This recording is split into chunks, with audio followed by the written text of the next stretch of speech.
Hey, we're live. We're running a little bit late here. We're still waiting for Marlena to join us, but she was doing her own hangout, and maybe I should have waited till she was actually free, because we said about an hour.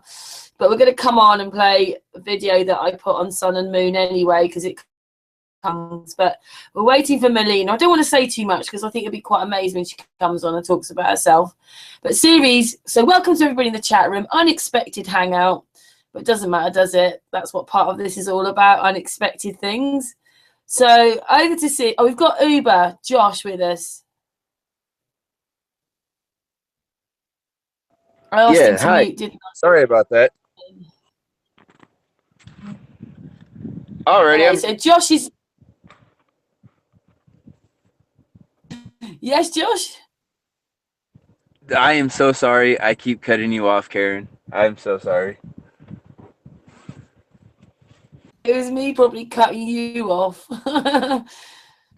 Anyway, so everybody knows that Josh, he can, like, yeah. We're always driving when we have hangouts with Josh. Well, I'm actually done picking people up or dropping them off right now, or dropping off any packages right now. So I'm all yours for at least 45 minutes to an hour. Oh, well, Ceres is going to play the video, one of the videos I put out today on Sun and Moon, and then we'll chat till Marlena comes on. Okay, sounds good to me. Go for it, Ceres.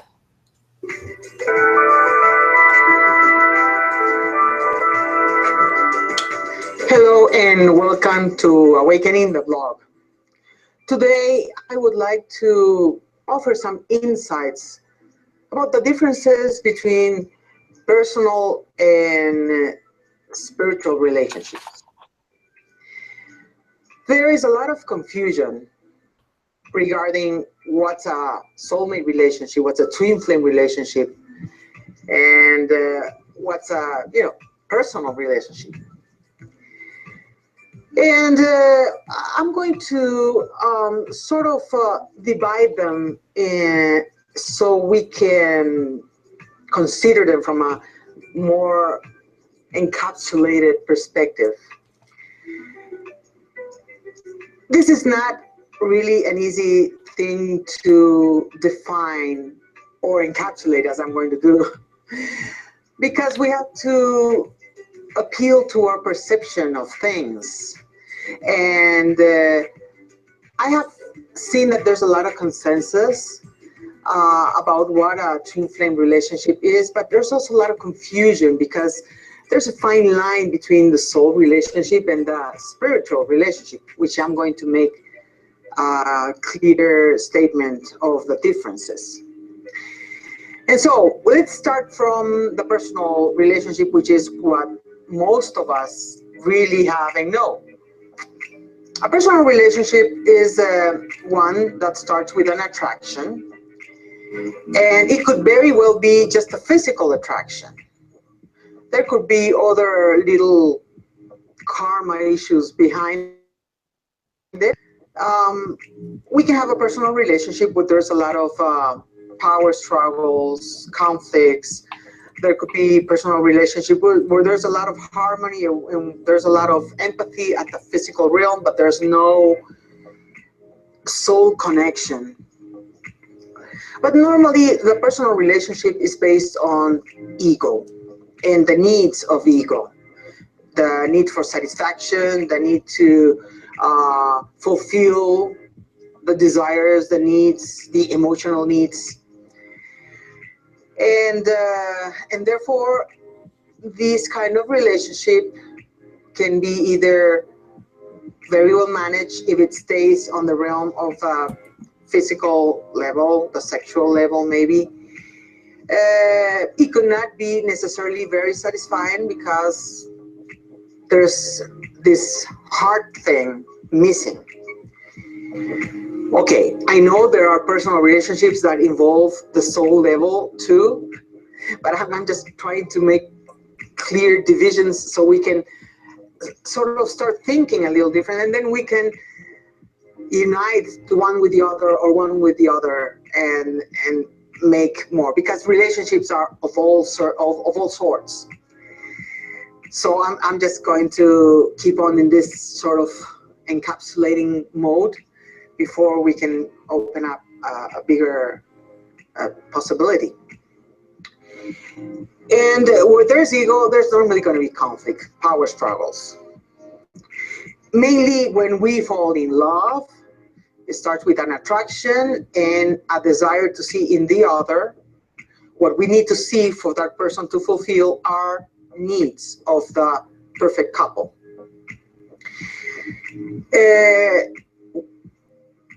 When we go to a next step, when we start feeling this very strong connection with somebody, and this sense of I've met this person before, I have a feeling like I've known this person before, we are entering the level of the soul. And yes, this could be karmic relationship, this could be a soulmate relationship, because if we have a karmic relationship, we have a need to be attracted so we can resolve our issues. Okay? And if it's a soulmate, which is very empathetic, we also need an attraction so we can start developing the relationship. But at the soul level, whether it's karmic or whether it's a soul relationship without too much karma involved or pending things from other lives, there's going to be a lot more empathy, this feeling of connectedness, of knowing the person, of sort of seeing through a person and feeling very at ease because we know who we're dealing with. Now, for many people, there's no difference between soulmate and twin flame relationships, but there is. I believe we can have many, many, many soul relationships, soulmate relationships. But twin flame relationships, I believe it's only one. According to my experience, I know there's people that feel different, but according to my experience, this is it. Okay, I'm going to explain with a little of a philosophical point of view. The soul dwells in duality. The soul is part of duality. That's why we are looking for our soul mates, which it would be like the other half, as many people want to think. The spirit is not part of duality. The spirit is part of the oneness beyond duality. So for instance, I'm going to show you a diagram that I created when I was writing my second book. And it all came clear to me, at least in the diagram, and then I had to live more and more of the experience to understand more and more of what it came to me. But from the Tao, for those who don't know, the Tao is, we can call it, some people can call it God, some people can call it wholeness, the light. But for instance, as you're going to see in the diagram, the Tao is the oneness, okay? There is no duality, that's spirit. From the oneness, we come into manifestation to this world in duality. Therefore, we have the yin and yang symbol. That's duality. Within the yin, there's a yang, and within the yang, there's a yin. Then, according to my vision, obviously, and my experience, but this could very well be different for other people, and there could be many insights about it. We start this journey of division that we can also see at the cellular level. For the one cell divides and divides in the mitosis and meiosis process to create more cells, and therefore we have the organs and we create the body just by cell division. The similar process, it would be at the soul level. There starts a division where the yin, which it would be the black with a little white dot inside, starts dividing, and since it has a little bit of the yang inside, it creates a new yin and yang. And the yang does exactly the same. The yang is the white with the little black dot in, and it starts its own journey. And therefore, the one soul that was once created from oneness, and it divided to start creation in the manifested physical realm starts a journey of division. And this journey of division takes us to be very far away from each other, which would be the total dark age, or the journey to the dark side of the moon, or the word for the soul is the journey to the dark side of the soul. Something like that. I don't remember that specific phrase. Dark night of the soul, that's what it is.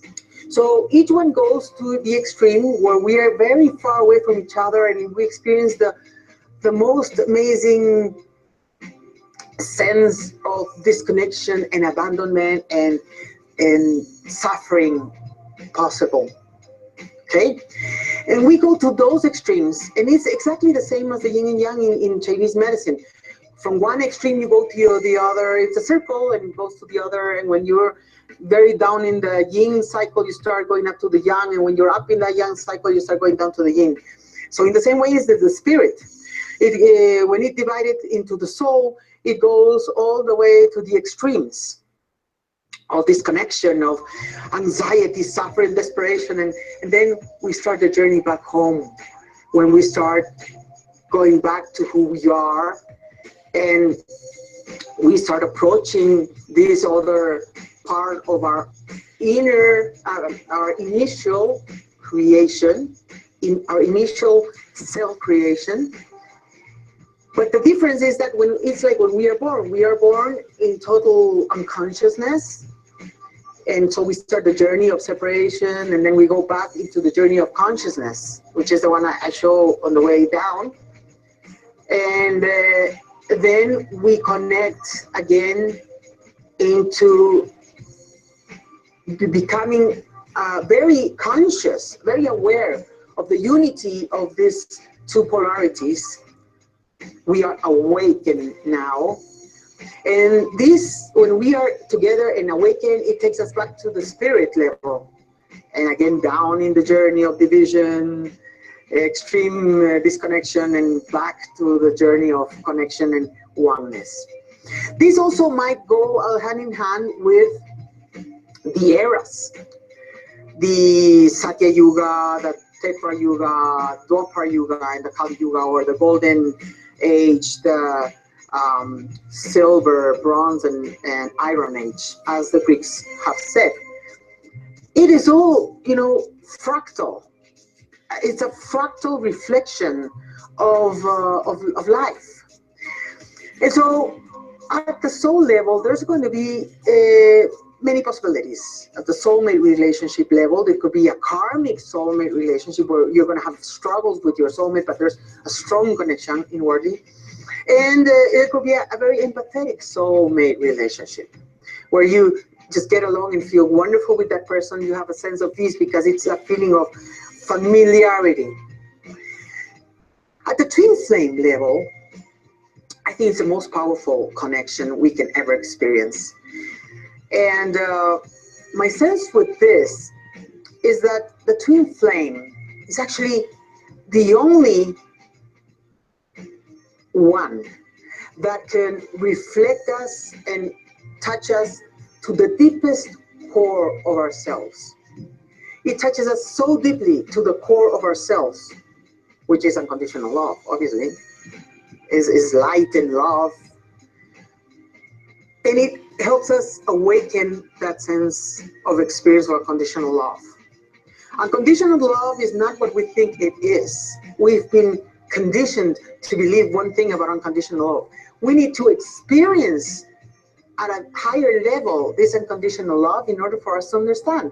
I cannot really put so much in words what the experience of unconditional love is. I've tried to express through words in the twin flame relationship video blogs before what I had experienced about unconditional love. And at the soul, at the spirit level, the twin flame is the first drop of the spirit. From there we divide into the soul realm, and then we divide into the personal realm, which is the ego. And so at the twin flame level, yeah, we can have we need to have attraction, obviously, because we need a reason to unite, and attraction is the chemistry that takes us to that. But as we start developing, we start finding something higher and higher and higher. And unconditional love is something that goes beyond our wildest imagination, I believe. And that's a major reason for twin flame meeting. And we need to anchor that energy. There could be also sexual attraction in twin flames, obviously, but the main purpose of twin flame relations is not exactly the sexual desire. Not exactly. There could be, because we are still manifesting in human bodies and we have our sexuality, but the main purpose of twin flame relationship is the first drop of the spirit into the manifested level, into the soul level. So it would be the highest expression of the soul mate relationship is a twin flame. But you can have many soulmates. You can only have one twin flame. So it is a spiritual relationship. What do you understand by that? What do you understand by soul? What do you understand by spirit? And in what way are you mixing that with our manifested level? There is a connection, obviously. We are one, right? We are one from the earth to heaven and from heaven to earth. So the mundane physical is a part of that expression, but it's the densest, lowest vibration. The spirit is the highest vibration. So in order for us to understand spiritual relationships, we need to be living and understanding the spiritual realms. We need to open up to the spiritual realms. And then we will understand the difference between the spiritual and the just personal, physical relationships. There is a difference. And it comes by this sense of interconnectedness. And the interconnectedness can have many levels, the soul level and the spirit level. At the spirit level, through this first drop of manifestation into duality, which is the highest soul, and I'm repeating this, we not only embrace the twin flame, this is just a reunion with our essence, but when we are talking about spirit, we're talking about oneness. This is the bridge to oneness. The unconditional love that we experience in twin flame is not directed to one person. It starts with that person, but then it permeates to wholeness. And that's the amazing, wonderful thing that teaches, at least for me, I'm talking about my experience and what I have understood about the twin flames. There are many other possible ways to look at it and to reach to the same conclusion, yet this is something that I really wanted to sort of bring as an insight, okay? Once we are with a twin flame, we anchor unconditional love on this plane, and it's not just for the twin flame. The unconditional love starts permeating through the twin flames to everybody. That's so full of grace. And I think that's one of the most wonderful things that twin flame relationships can bring to this planet, and it's happening now. So I hope, I've given you some insights. I've tried to divide so people can get a closer idea, but the boundaries between one and the other are very fine. So we need to be very careful before we assess or before we decide to say, oh, this is a twin flame, or this is soulmate, or this is just a plain physical, personal relationship.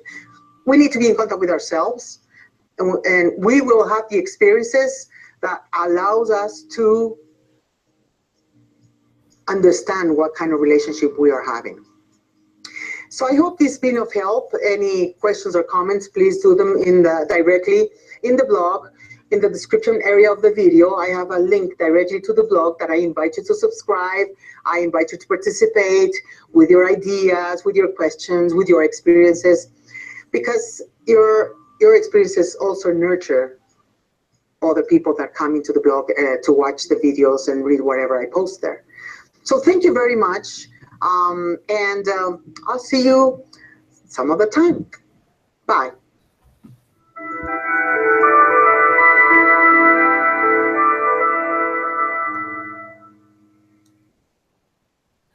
Thanks, Ceres. Well, I just found that lady today and liked a lot of what she said. Yeah. Or the way she said it.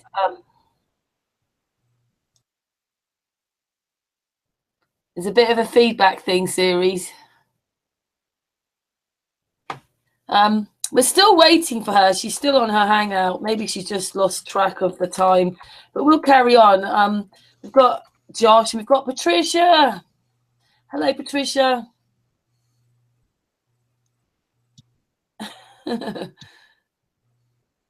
She's there. I saw her microphone.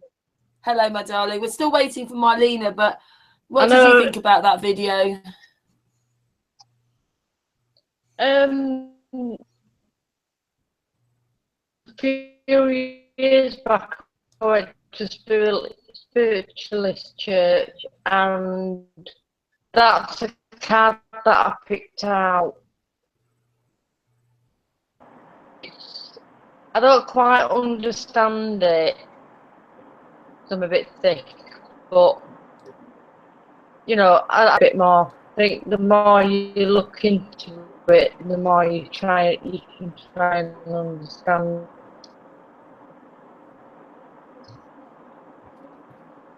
Thank you, Patricia. Was it me or was Patricia going to go slow? Yeah, it's if you ask me, it's here. Yeah. Everybody's internet's playing up. Ceres, I sent you a couple of more little videos on our chat. Videos, because I'm really hoping she's going to be on soon. Now we've made this hangout for her and asked Urba and Patricia on. Oh, technical difficulty, hasn't there? I will re-jump in, Sister. Ceres? Yeah, I will re-jump in with a good audio connection. Moment. Ceres disappearing and leaving me here. Oh, I like the way that the Dutch say momento. Anyway, he'll be back because he reckons he can join on a better quality thing. Anyway, then, what did you think of that video?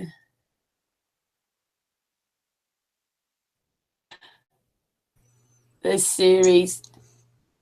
Okay. Well, I've asked Josh, but he's not answering at the moment. We asked him to mute, though, didn't we? Because he's driving. So is that better then? There's no echo now. Okay, Jim Carrey and such.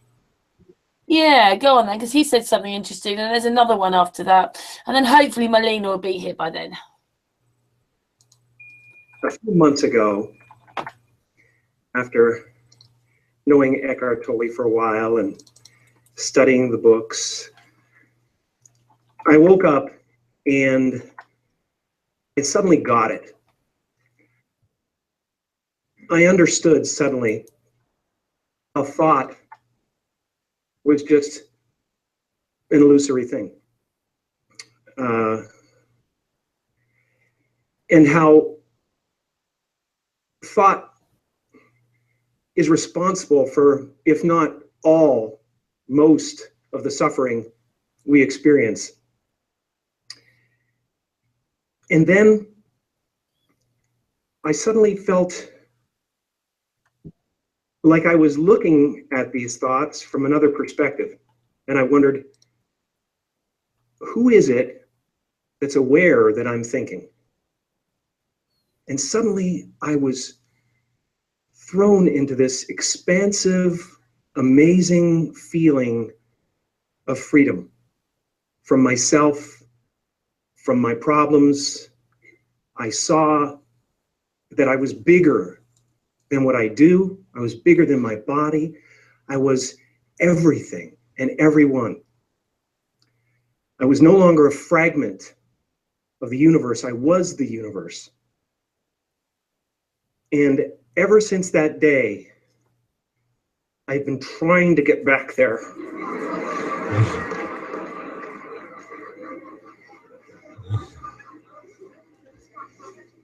It comes and it goes. It's like riding a wave. Sometimes I'm on, sometimes I'm off.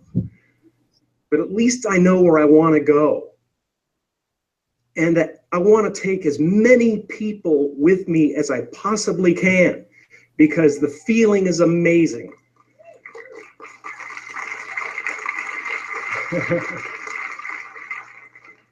You know, it's our intention. Our intention is everything. Nothing happens on this planet without it. Not one single thing has ever been accomplished without intention. So I started thinking about my life, and I started thinking about this conference and what we're about. And I looked back and I thought, well, I was two people my whole life. I was in the living room entertaining people, being a monkey, you know, doing my thing for the company and trying to relieve my mother, who was suffering. She had rheumatoid arthritis and colitis and everything under the sun that was nagging at her, and she was depressed. And I wanted her to be free. And I wanted her to realize that her life was worth something, because she gave birth to someone who was worth something. And then I would go into my room and I would sit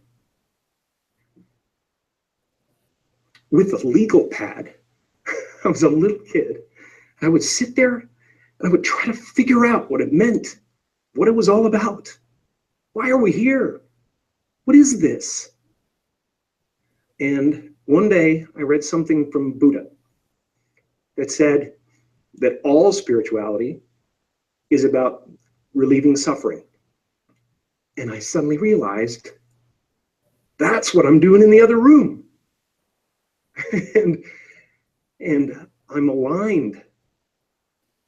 You know, my purpose is aligned with this. So I felt incredibly lucky. I lose sight of that all the time. I get caught up in different concerns and ego concerns. But I'm so lucky to be a part of this community and to do something that is of value. Ooh. Next one, then, right? I quite like what he said there. Next one, Ceres. Oh, well, it might be a night without Marlena. We had a very interesting talk, and then I said to take it to a hangout, but she did say she had her own hangout. So, yeah, next one. Little videos I found. Carpenter, and I wanted to talk to you today a little bit about the difference between your soul and your spirit. The words are often used interchangeably, but there is a difference, and I think it's important to understand. So, as my teacher, Sonia Choquette, taught me, you can think of your spirit as the teacher and your soul as the student. Your spirit is the absolutely perfect part of you. It is your spark of God from which you were created. It is the part of you that cannot be improved upon. You can only improve your awareness of it. Your spirit is here to guide you, to lead you, to send you messages, and to be the deciding factor in which direction to go and which decisions to make. Your soul, on the other hand, is the student. Your soul is the part of you that incarnates from lifetime to lifetime, that has lessons to learn, that is trying to evolve and grow and expand in love. So if you think about this teacher and student concept, you can realize that your spirit always has the answers. If you can manage to listen to that inner voice, listen to the guidance that is coming from your spirit, you will often align with your path much more quickly. The soul is always looking for answers as it goes through challenges and obstacles and lessons in life, but the spirit always has the answers. So learning to connect with your spirit and see what your spirit has to say is extremely important. I hope this gives you just a basic understanding of the difference between your soul and your spirit. All my love. Have a fabulous day. Another very interesting. That's good. There's one more, isn't there, Ceres? And I hope she'll be here. I'm on YouTube anyway, and here you're driving. Yeah, he said, Uber, do you want to do your test to see if you're okay? Yeah. Can you guys He can hear you. hear any background noise? Yeah. The car driving. Oh, that's all right. But it's much, much better, Ceres. Yes, it's loud enough. I'll turn him down a bit. That, Josh, you're okay like that. Ceres, do you want to play the next one then?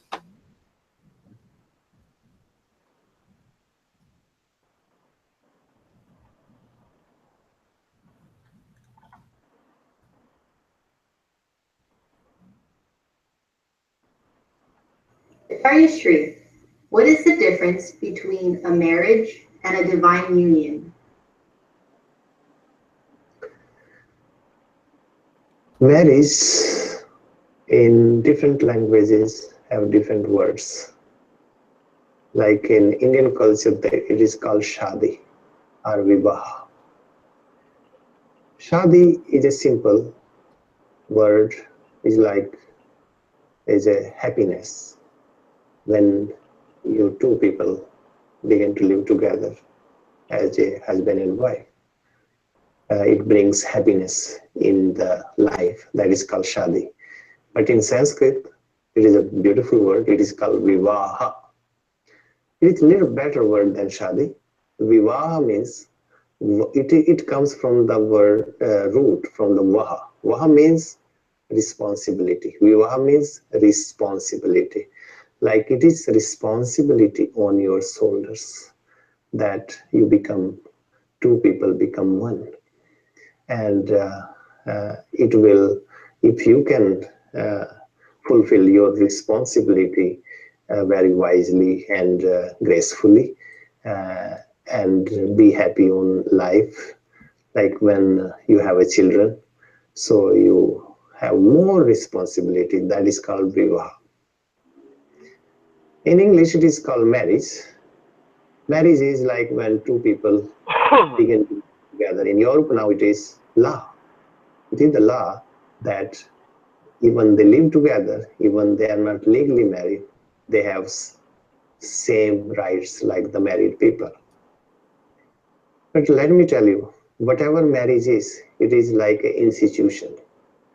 It is like you become through the court one. But through court, if you become one and signing with one paper, it doesn't mean that you will fulfill your promises for whole of your life. Most of marriages these days, out of two, one is broken, and it is within 1 or 2 years they are broken. It is the highest rate of divorces.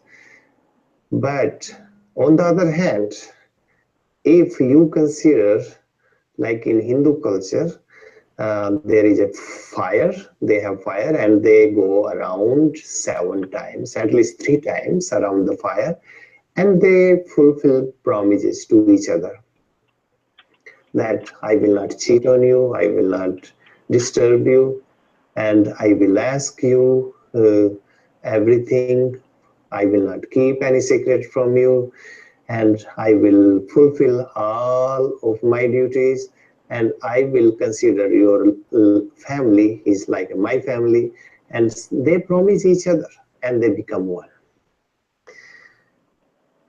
I have seen when the marriages are arranged in the Hindu culture, they last longer. But when these days, like when they go datings, young people, and they usually broken because they think that they found their soulmate, and when they think they found their soulmate, they think it will last forever. But let me explain to you. Marriage since ancient time in Indian culture used to be considered a divine union. that you don't find your partner by internet or by email. You don't find your partner just by putting ads in the newspaper. No. According to ancient culture, Indian culture I am talking, and even it was America, was other countries were more or less same thing they were following. But I am familiar with Indian culture a lot. So they used to think that our marriage is done already on the upper in the sky, like means we are destined to be together. Destined means, and they are still following it. Like 2 days ago, there was a Karwa Chauth. Karwa Chauth is a big celebration in Indian culture. All the wives, the married ladies, they fast all day. That is the only in Indian culture in the all over the world that the ladies fast for the husband, wishes his happiness, wishes his long life, wishes also that I want to be with my husband for the not only for this whole life, even next 7 life at least, means forever. That is called divine union. Divine union never breaks. Marriages breaks because marriage is a contract. Marriage is an agreement. It is unfortunate. Marriage is supposed to be divine union. But when marriage is just agreement, marriage is just a contract on the paper, it is going to be broken because it never going to last forever. But real divine union, if we consider that we are made for each other, then you will think always that it is not me that I have chosen her, or she will think it is not me that I have chosen him. It is we are coming from since many lives together, and they feel for each other at once, even at one look. In Indian culture, it is in Ramayana is a very popular book. Sita saw one time only to Ram. He was walking in the park, and she thought that is it. And it clicks something. When it clicks, and it clicks like on the right way, not clicks like attraction clicks. No, she was not attracted.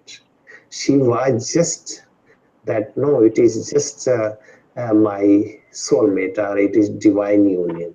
And they used to consider once you are married, you're supposed to stay together. And I will still suggest you the marriage more in this period of time. If they begin to consider it is divine, it is already made in the heaven. That's what people's language. So then that marriage never will broke. Divorces never will happen. Because you consider it is not me that I have chosen my husband. Our husband will think it is not me that I have chosen my wife. It is the divine union. And I think marriage is supposed to be divine union. And it can happen. And when you think that it is your divine union, so your children will be divine. In your family will be happiness. And it will be everlasting happiness, because the parents live together, children grow very wise, and they become very intelligent, they become very intellectual, they become also very happy, peaceful. Their life is fulfilled by the love. That's why I consider divine union means it is a love. And where there is love, there is divine union. Between husband and wife, love never supposed to die. It's supposed to expand every time, every day. The more it happens, the more it expands, and it is divine. Divine union is everlasting. That's why Marriage is not supposed to be broken if it is divine. Consider it is divine.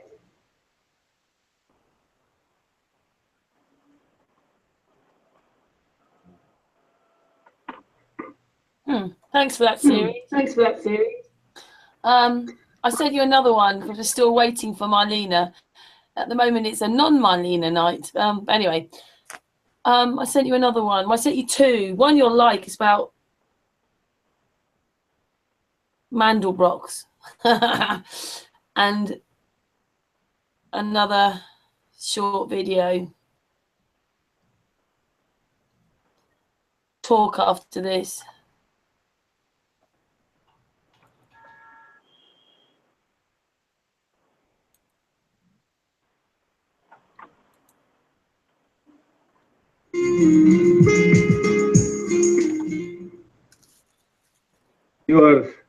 You are 10, 11 years of age.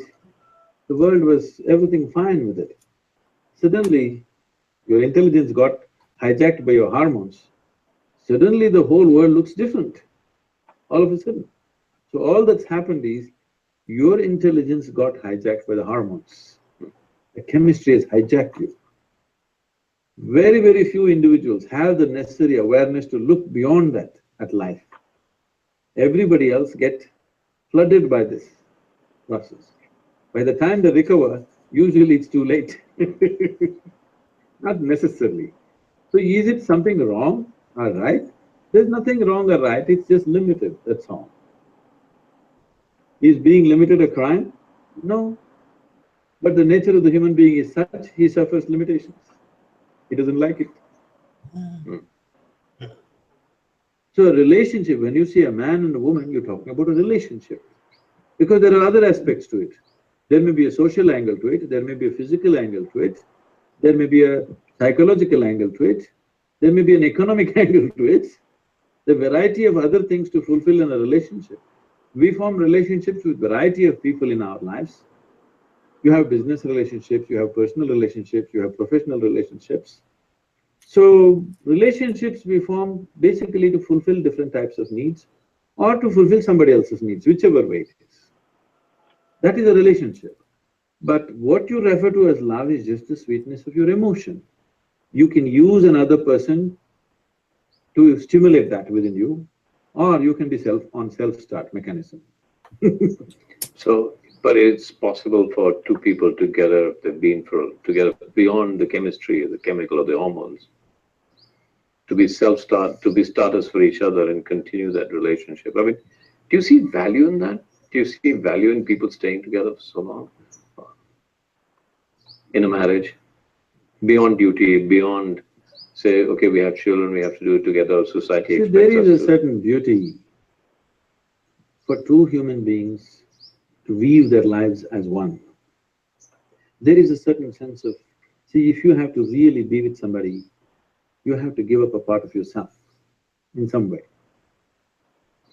So the English expression falling in love is very significant. You can only fall into it.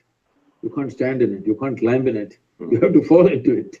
Falling means some part of you has to go to accommodate another, which is a good thing for a human being to do. That he doesn't think too much of himself. One who thinks too much of himself cannot be in a love affair. Somewhere you have to surrender a part of yourself to be in a love affair. In that sense, it's a very beautiful thing.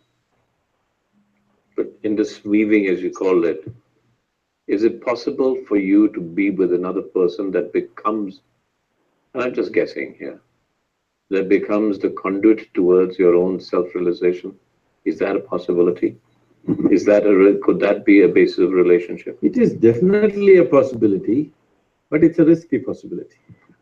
Okay, I understand that, right. You may just get entangled and lost in so many complexities of a relationship rather than finding the ultimate nature. I'm not saying it's not possible, it's very much possible. So that is why in India, when we got people married, we tied what's called as a Mangal Sutra. Today it's just a thread, a ritualistic thread. But that's not how it originally started. There is a way of taking a strand of energy from you and your partner and tying it up in a certain way so that beyond your logic, beyond your understanding, beyond your psychological, emotional and physical needs, somewhere deep inside two beings are tied together, two lives are tied together. So a lot of people cannot understand how these two people are together, because nothing seems to be common in them, but still they're like one, because on another level they're tied up. This can happen because of the physical proximity and the intimacy of the whole relationship, but even before you start it, we have a whole technology as to how to tie up two lives together. So we always said that this is a lifelong thing, you cannot break it. If you break it, you have to tear two lives apart, because it was not just an arrangement, it was a kind of a union. If you listen to all the mantras chanted in the weddings, they're always talking about this, how these two beings are being welded together. Okay. So anyway, you come from Bollywood, and there was a time 30 years ago, 25 years ago, every song was talking Janam, Janam, Janam. Now they're talking expiry date. Okay. So the whole context of relationships have changed, which I feel is sad, because the profoundness of being with another being has been lost in this. In the name of freedom, in the name of choice, actually you're becoming horribly compulsive. All about yourself. When it's all about yourself, you will not know the beauty of life. So these marriages, which were done in a certain way, was never about you, it was always about the other person. Both the people, if they think like this, it's about the other person, it's a beautiful place to be.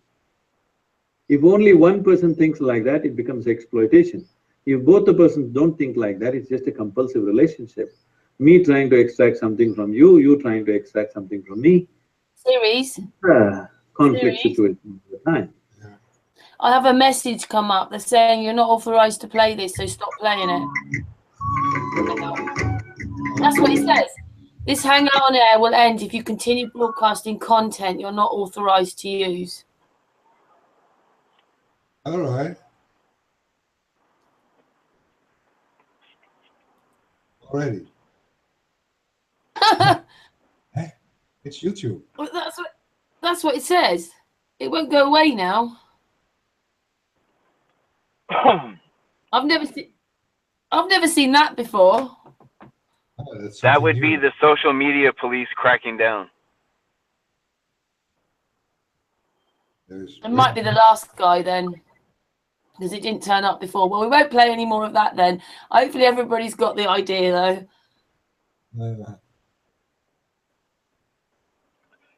You know what? That really sucks, because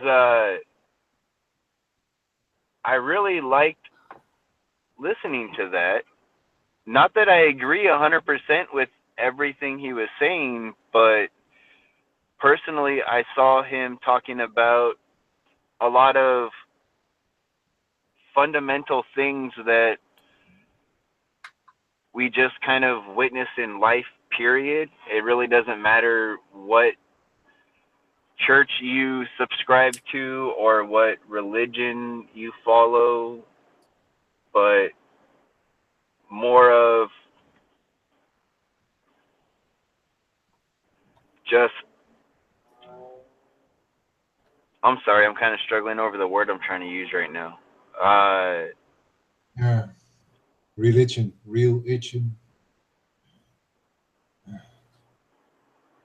Like, it seems that he was talking about just like what he was saying about relationships, right? What he was saying about marriage. As soon as you make it a contract, you actually destroy it.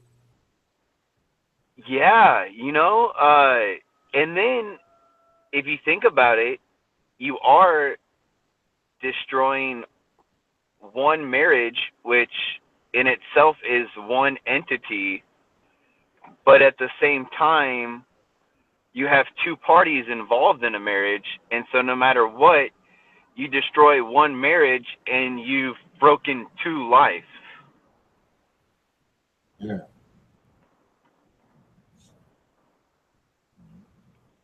Kind of added the trauma. Yeah. Hey, is Patricia still on here?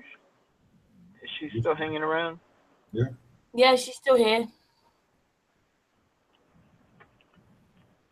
Because what she was saying earlier about the difference between spirit and soul, I would have to agree with that, just because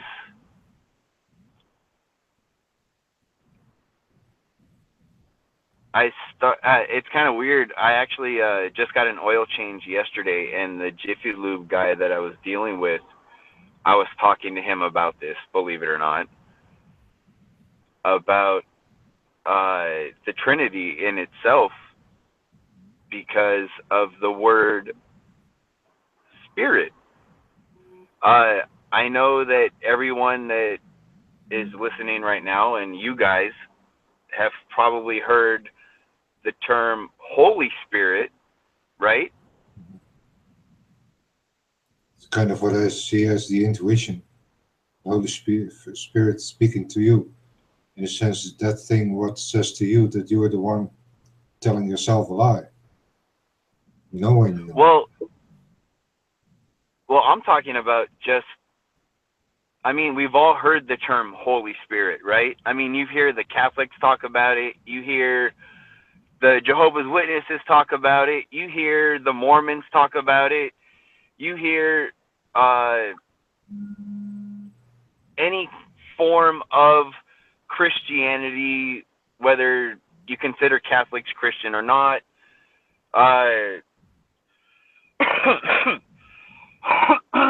But the word spirit in itself, I'm not sure if you know this, but in Hebrew, there's only one word to describe spirit, breath, and wind.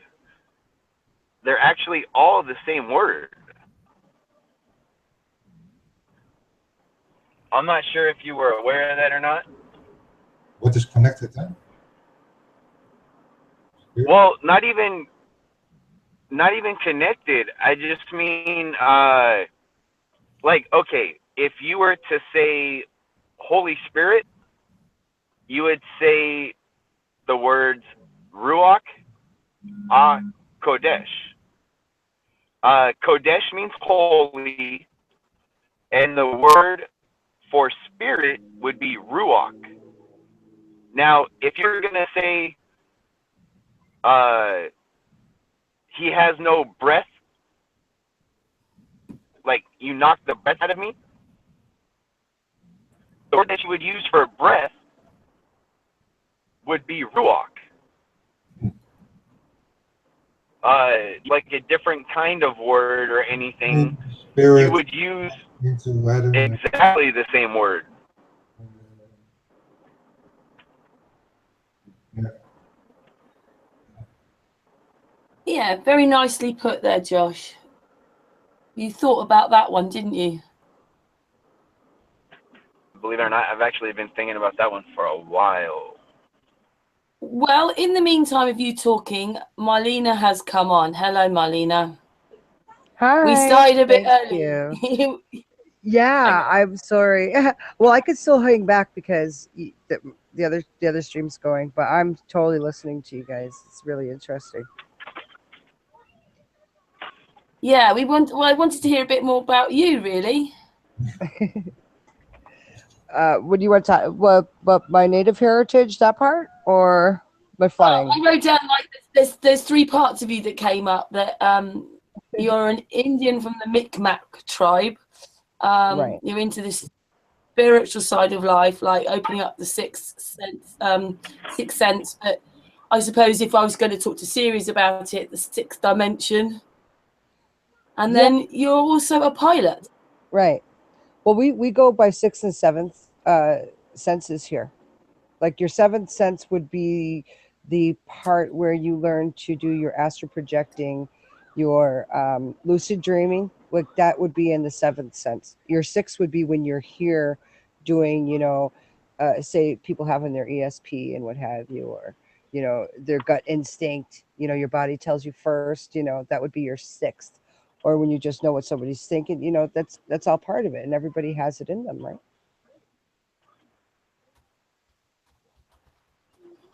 We Is it some? practice. Yeah, you feel everybody's got it, and a lot of people don't realise that it's there. They just don't realise.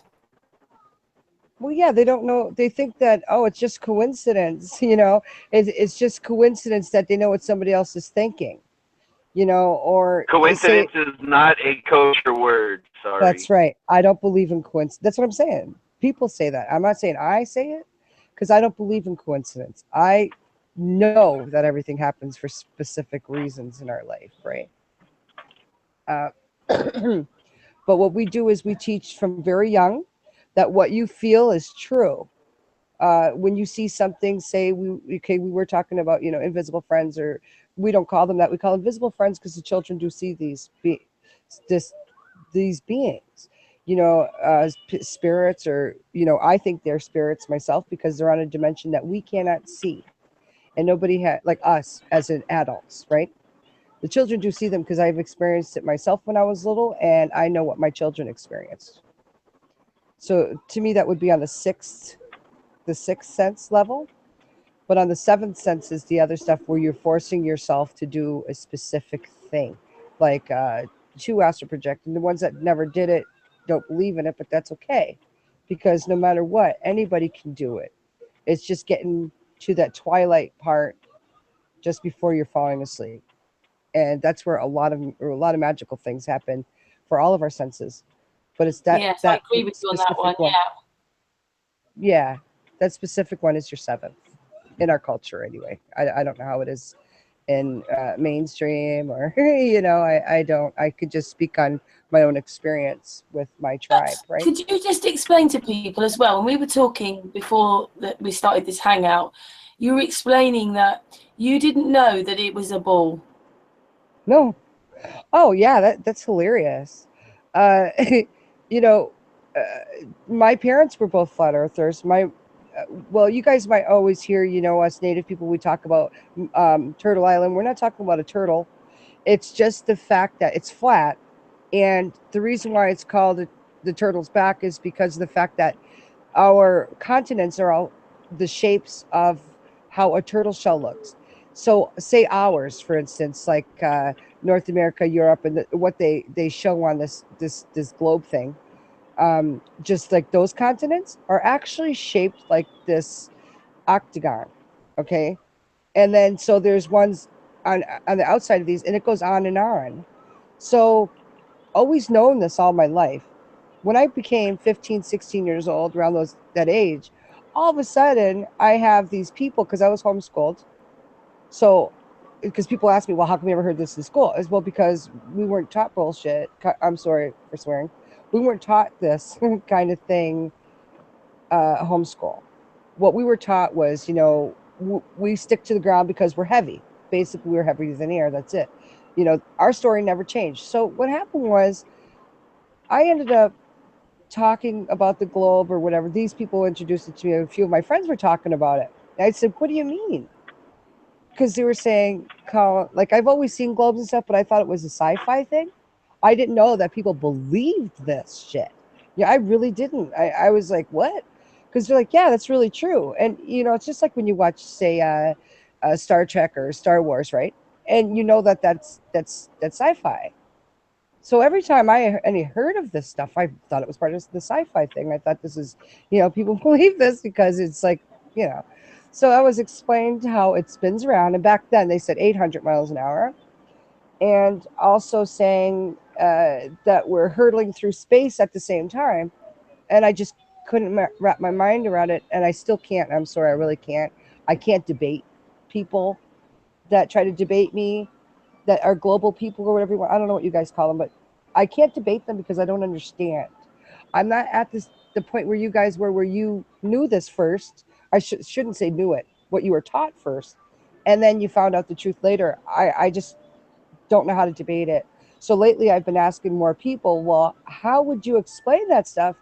Because to me, it's very odd and very foreign. So when I became a pilot, I was 16 years old. And when I went up there, I was thinking, okay, if these people are true, which I knew they weren't because it just didn't make sense. Like none of it made sense. That I would see something when I was up there, but it didn't change. 25,000 feet, like I was telling you earlier, 25,000 feet did not look any different than 30,000 to 65 or to 60,000 when I was up there with the snowbirds. It looks exactly the same. It's totally flat. It goes on as far as I could see because I don't know really how far it goes because I've never been farther than Australia is where I flew to the south the furthest. So I don't know how much farther it goes. But when I was even down, I say down there, but I still didn't see anything different. You know. So yeah, it's very You bizarre. said that you've flown. How high have you flown? I was up with a snowbird at 60,000 feet. The snowbirds are aeronautic. Um, they fly for I believe it's the Navy. I'm not real sure. It was a what do you call it? An air show I was at, and they had brought me up. And so it's yeah, they do all those really cool tricks in the sky and all that. So they brought me up that high, and it was stunning. It was still as beautiful, mind you, but it's totally still flat. And the only thing different is when you look down, it's almost a solid color than as if you're at 25,000 whatever, where you could see the actual land dividing in different parts of the land. Up there, it just seems more like a blended color to me. But around me, did still stayed level to the horizon, to my wingspan, to our wingspan, all the way to the front. All looked totally exactly flat. So I knew at that time when I was younger, when I became a pilot, that everything I did learn was still true. That this other stuff they were telling me wasn't.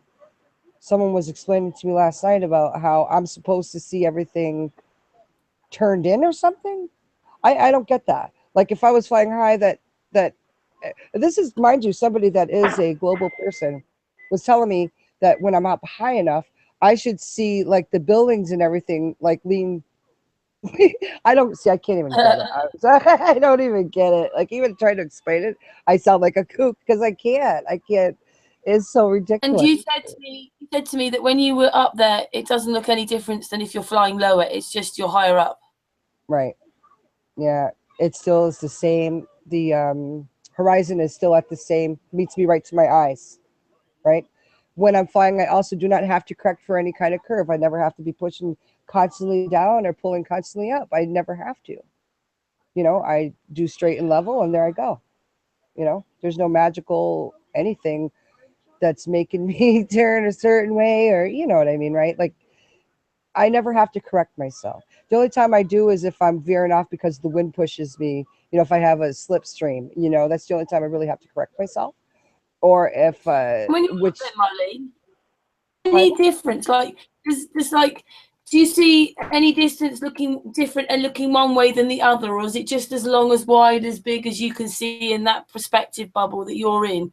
But that height up, was it the same all around you, or did it look like? Yep, I totally don't the know. same. Yep, there's no like logically by the way that they were trying to tell me that this place was that they think we live on. I should have seen at least a dip either on my wing, right? Like or in front. Like I just don't get where I'm supposed to see it because I don't. Everything's exactly the same when you're up there, all around you. It's totally the same. It meets you eye level no matter which way I was looking, or I look when I'm up there. Oh, and by And the how way, long I have you got to been, explain. Oh, how long since I have you was been a 15 pilot and for? since I was 15, 16, like I was flying when I was 15, got my license when I was 16. I'm in my 40s, so yeah, I've been flying flying that long. Um, I got to explain something to some people that said they have seen a curve as passengers. You haven't. The old airplanes used to have bowed out windows. Okay. So it would appear if you're looking, say, if you're sitting, say, low down, you would see kind of like a curve if you're looking at that part of the bowed out window. But if you look directly in the middle of that window, you'll see that it's straight. And this is where I think people got confused when they flew because now we don't have those type of windows. We have those, you know, straight windows. You know what I'm saying? Yeah. There's no planes that don't even make those, I don't think now. I don't. They probably do somewhere along the line. Just flat windows instead of a lens window. Right. And you know, our eyes are very deceiving. Because if you know, I tell people the same thing. You can stand outside and you look around you, because our eyes deceive us. It looks like everything is round around us.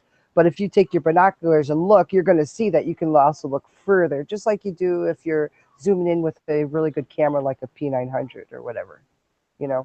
Yeah, I'm thinking about actually taking 360 upwards, that you can see that, and then draw a line in the middle of the 360 around you and see that the horizon stays the horizon. Doesn't Yeah. matter how high, it doesn't change. It doesn't. Yeah, not one Detail. bit. Pretty interesting. And also in the summertime, we do lobster fishery. So I'm out on the water, and I've never seen the water curve, because someone was making a joke to me one day and said, "Hey, have you seen the curved water?" And I'm like, "What are you talking about?" Because like I don't get that either. How does people? I just don't get it. I don't understand that. How people can think. You know, because I know you guys done. Pardon? How high do you fly these days? I Still only flying. fly between, yeah, I fly between 25 and 30. I don't go very high because I'm only in a small area, so I don't have to do a That's hike. high enough, though, because that flight I came to you, Ceres, was 20,000 feet. In Yeah. a sense, What's it's Holland? by taking a 360 on your plane, rather two than one, and then you can actually line up the whole image within 360, in that you have always the horizon flat, no matter how you fly your plane, and actually travel that high and take that whole recording, and we can actually transfer that recording so that anyone can actually look it through their Oculus and Yeah. and actually see that the horizon never rises or Yeah. goes down. Yeah, that's a great idea, actually. That's not a problem. Could do that. Uh, I just don't understand how people can still think. I apologize, because I don't understand how this day and age people can still believe this stuff that has been indoctrinated into them. Like, I just In a way, it's don't get it. something we presented. We grew up in it. So yeah, you have it the other way around. You grew up with the flat Earth. So yeah, that's kind of funny. That's amazing. There's not many of Marlena's around. In my community, there is. You know, that's funny. So the Indians just think we're stupid then, really? Yeah. Well, I always thought maybe it's a cultural thing. If I drop out, it's because my phone's like on red. So I'm not trying to. Okay, hopefully I won't. I don't think I will. Okay, good. I got it back. Yeah, hopefully you know, you guys do, and I really applaud you guys, because you are out there. I see a lot of people talking about you guys, about your videos. You know, there's other people that you and I talked about earlier that your videos are being out there, so people are looking, at least. Even if they don't get it right now, they will. You're planting that seed, you know, the seed that shows people, hey, there's more to this than you were told. You know, way, yeah. Flat Earth is just like 2% of what really is going on, I think, right? We sort of see it now. Well, I don't know if Ceres does, actually. It's me. It's like a puzzle, and then these people keep coming up, and each person's a part of the puzzle, but they're doing something different. And then yours will overlap someone else's, and that'll overlap someone else's the other side, and then they're onto something slight, and it just goes on like that. And we keep meeting people on this journey. Yeah, it's awesome, right? You know what I don't understand too is that, you know, when people talk, okay, say that Neil deGrasse, whatever his name is, says, you know, keeps changing the shape of this Earth, right? How come nobody questions what he said before, or what was taught before, like the fake picture from the moon, you know, of the Earth rising? How come no one questions? Because I don't hear people question it, besides, you know, people in the flat Earth world, are playing rather. I don't hear people say, they just go along with the flow, you know, instead of saying, well, you showed me a picture, and then now they're changing the shape. Like, but how come no one says, but you showed me this picture before. That's wrong, you know, but they don't. They just go with it. And I don't get that. You know? Well, we've worked out through research with artists who was just on the chat a minute ago that basically they turned us into a ball in the 1960s. That's when it really happened. It's kind of not 400 years ago. Is that how many people grow up with that child level, but the state is kind of the parent, and then never leave that state out of the child and never try to become an adult. They keep depending on the authority of the state. It's taking actually the claim on your own authority, actually become the writer of your own life. That's where you were meant for, I thought. Right. Hey, I'm sorry, Karen and Ceres, you mind if I cut in for a second real quick? I got a question for you, for both of you guys. Because like here in America, we're actually able to look back at the like the Library of Congress and stuff, and we've actually found where flat Earth was taught in schools around like 100 years ago. Yeah. Have you guys been able to find anything like that in the UK? Have you been able to track back the most recent like flat Earth teachings on a mass scale in public? There was magazines, there was all sorts of things going on right up until 1995, and then something happened then. But obviously they were probably getting ready for, I don't know, the Twin Towers or something, weren't they?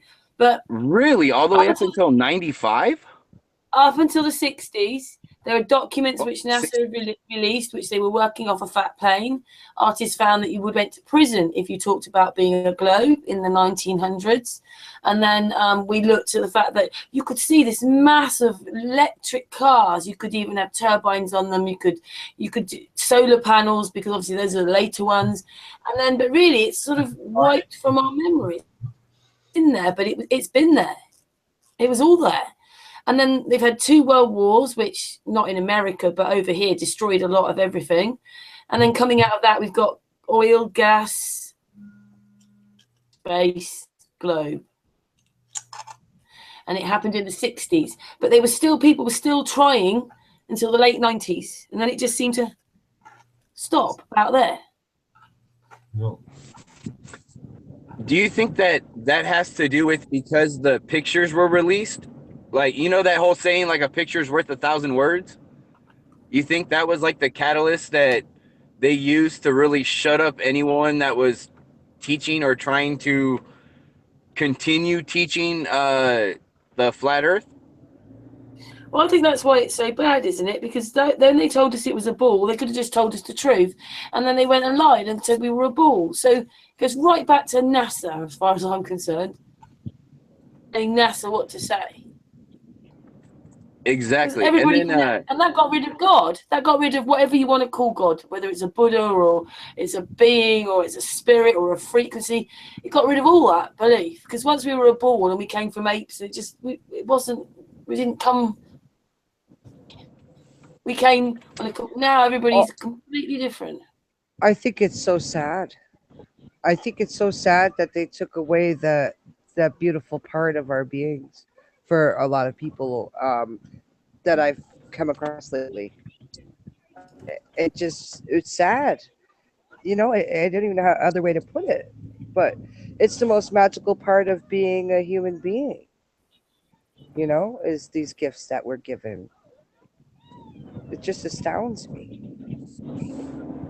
Yeah, I think that sort of the older cultures have managed to somehow keep some of it, whereas the Western, or what we call the modern, we're all moving around too much. Like, I don't live near my parents, and so we're not in our families anymore. Nothing's being passed down. We don't live anywhere near them. Now most people got to work over there, and their family lives over there, or families breaking up. This is what they want, so that we don't remember any of it.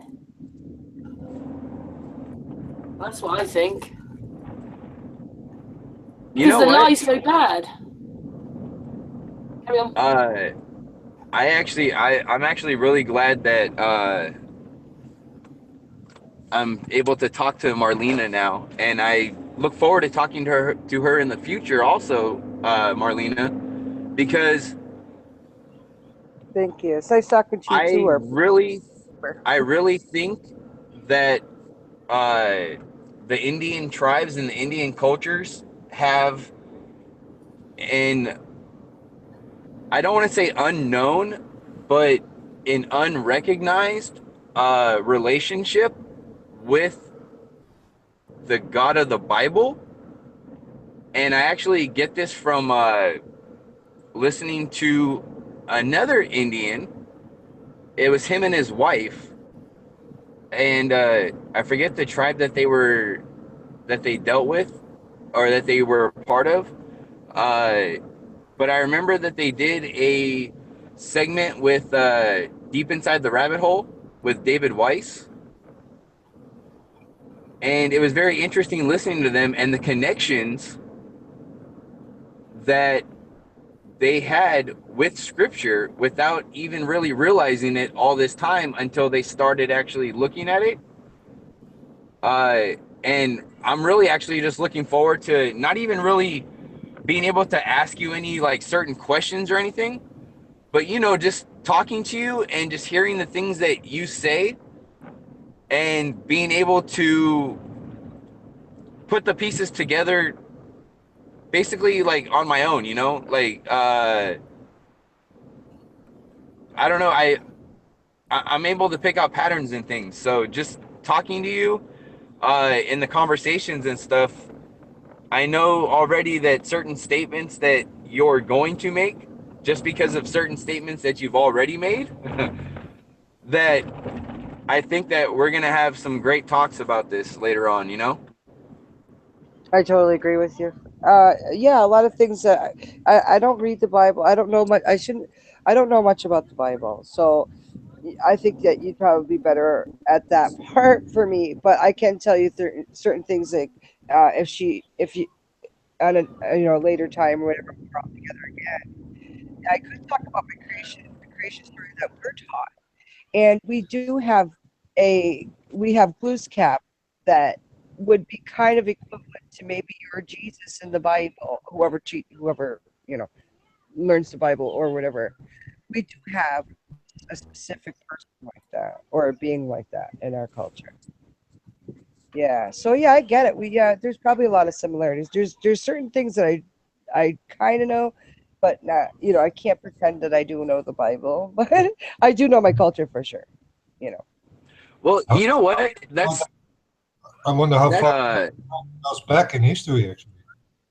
How far do you know, at least, about it? 15,000 years.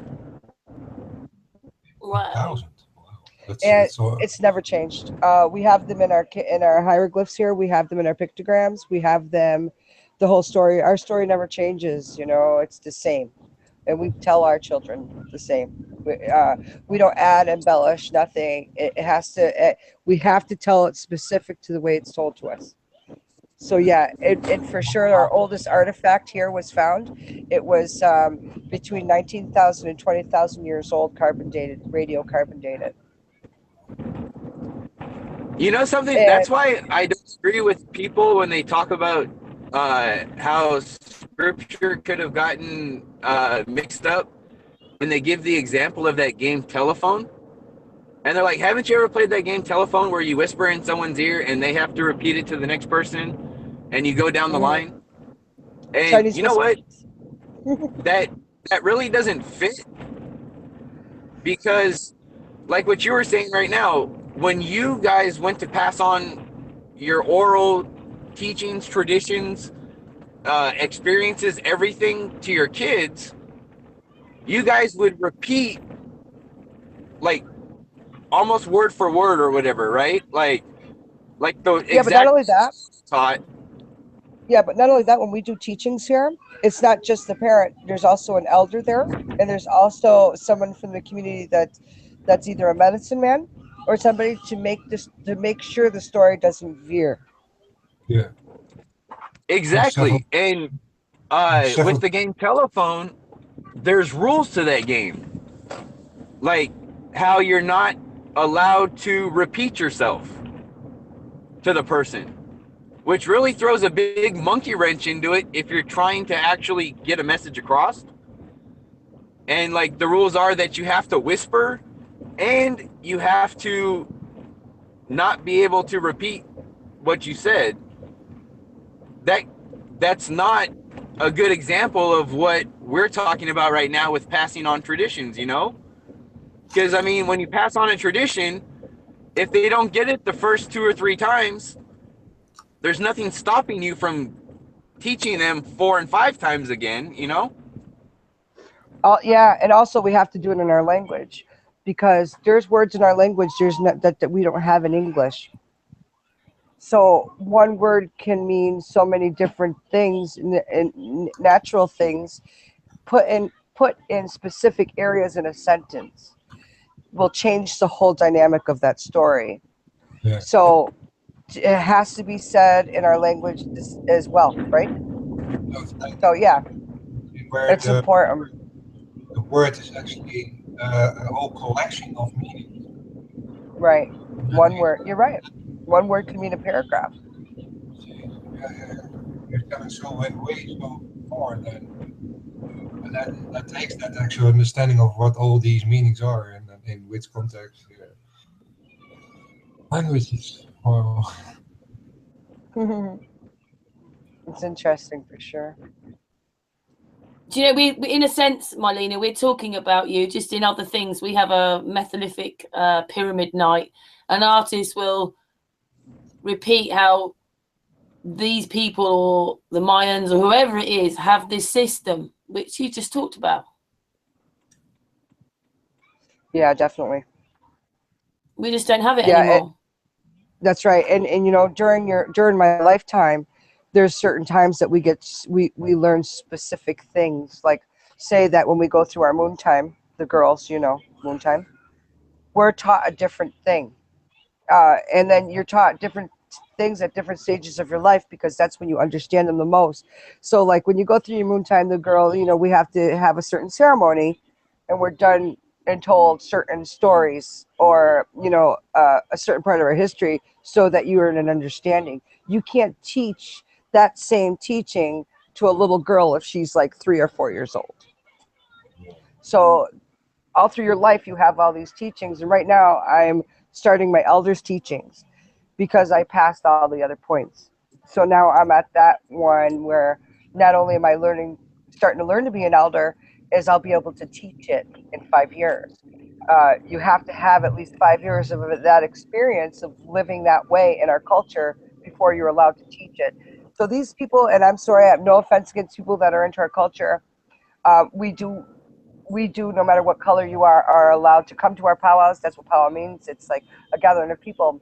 But what gets to me is when somebody reads something on the internet and then tries to teach it to people. Like if they read it that night and then they try to teach it to people, it's wrong to do that.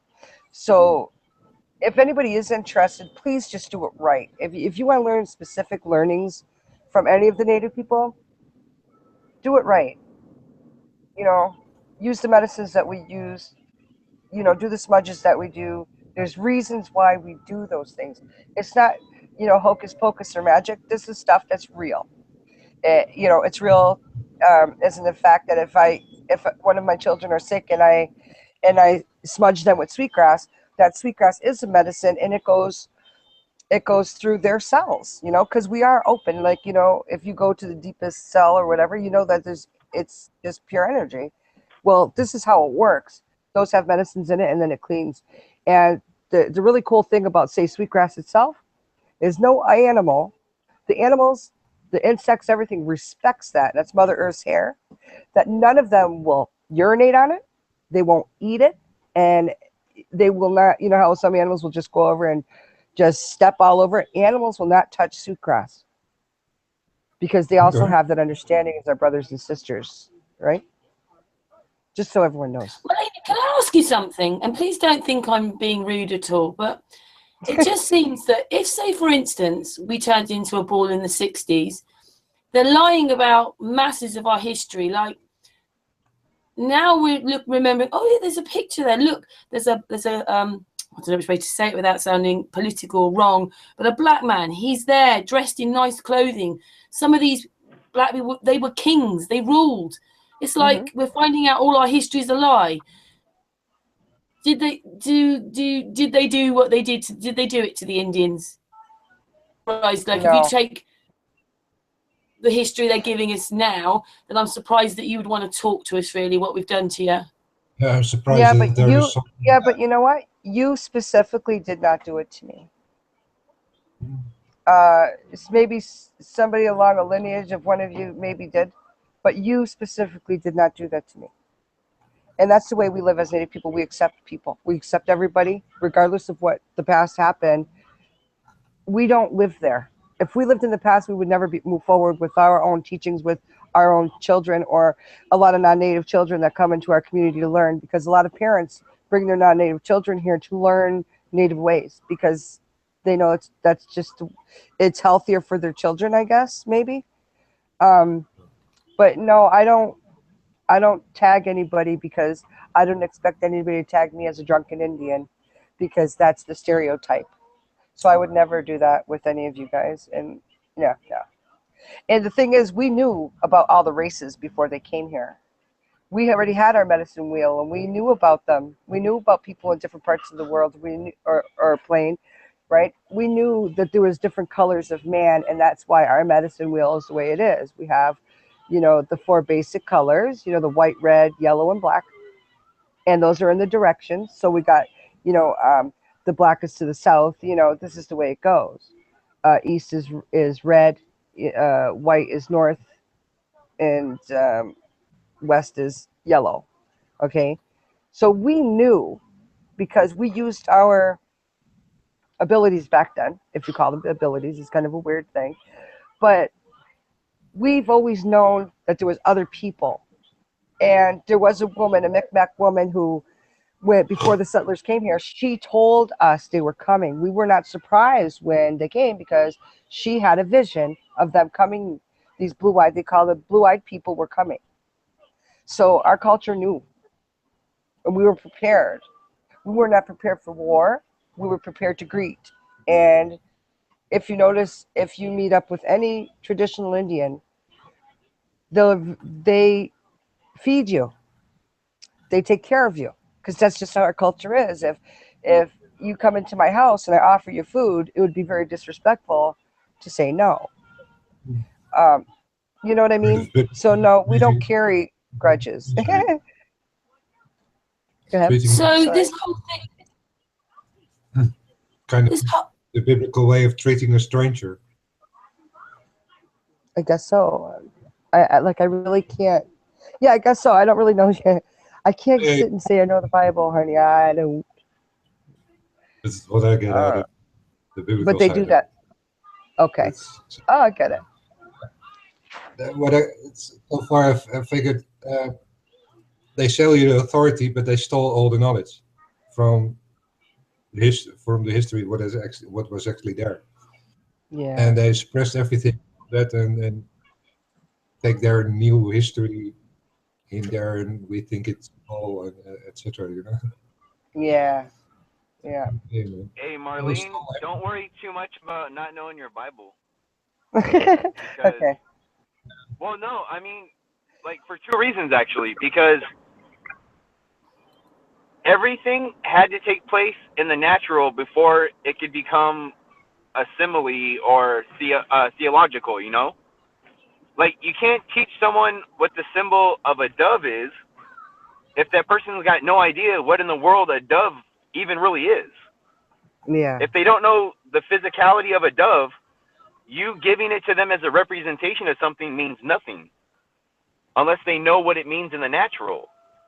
And on top of that, I think everything takes place in the natural first, and then we use theological things to try to describe that.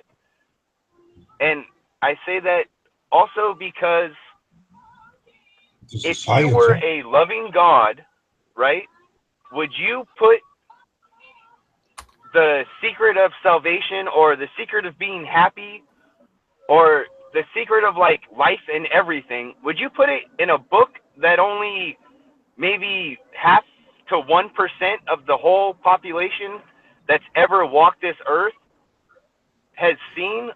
like in like a concordance and a Bible and all that, or would you put it in the everyday natural things that you see growing outside, that you see reproducing, that you see on a daily basis? You know, like which Creation one itself. would be coming from a loving God? Someone who hides it in some book somewhere, or someone who's put it literally everywhere in front of you? Right. Well, our biggest thing that I'm gonna have to jump off, but I thank you guys so much. But I'm gonna tell you the biggest thing that we teach everybody that we run into is to be kind to each other. Yeah. You have to have kindness in you, and if you don't have that, you don't have anything.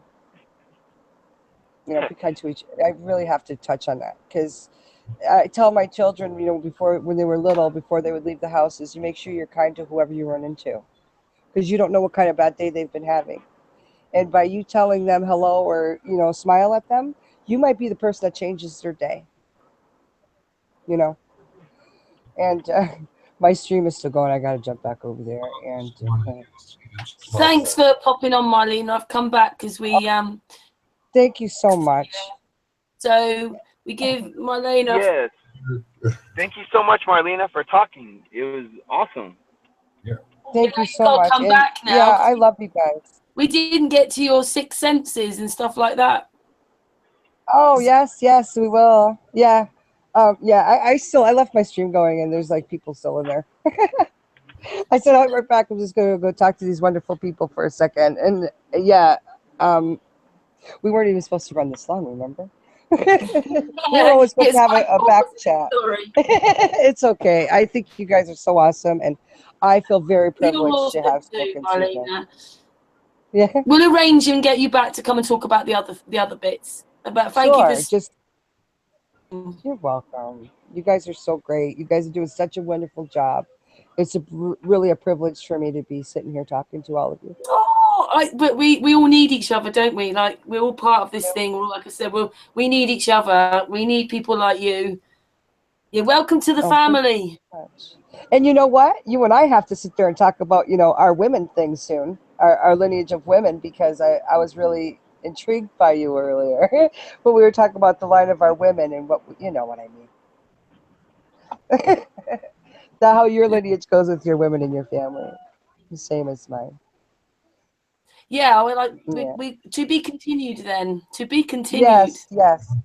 So thank you guys so much, and I really got to split. I'm like, yeah, I love you guys so much. Thank you so much for having me. Good night. Good night, you guys. Bye-bye. You're welcome. Have a good night, Speak Marlena. soon. Talk to you later. But carry on then. She was a very nice person. Very nice.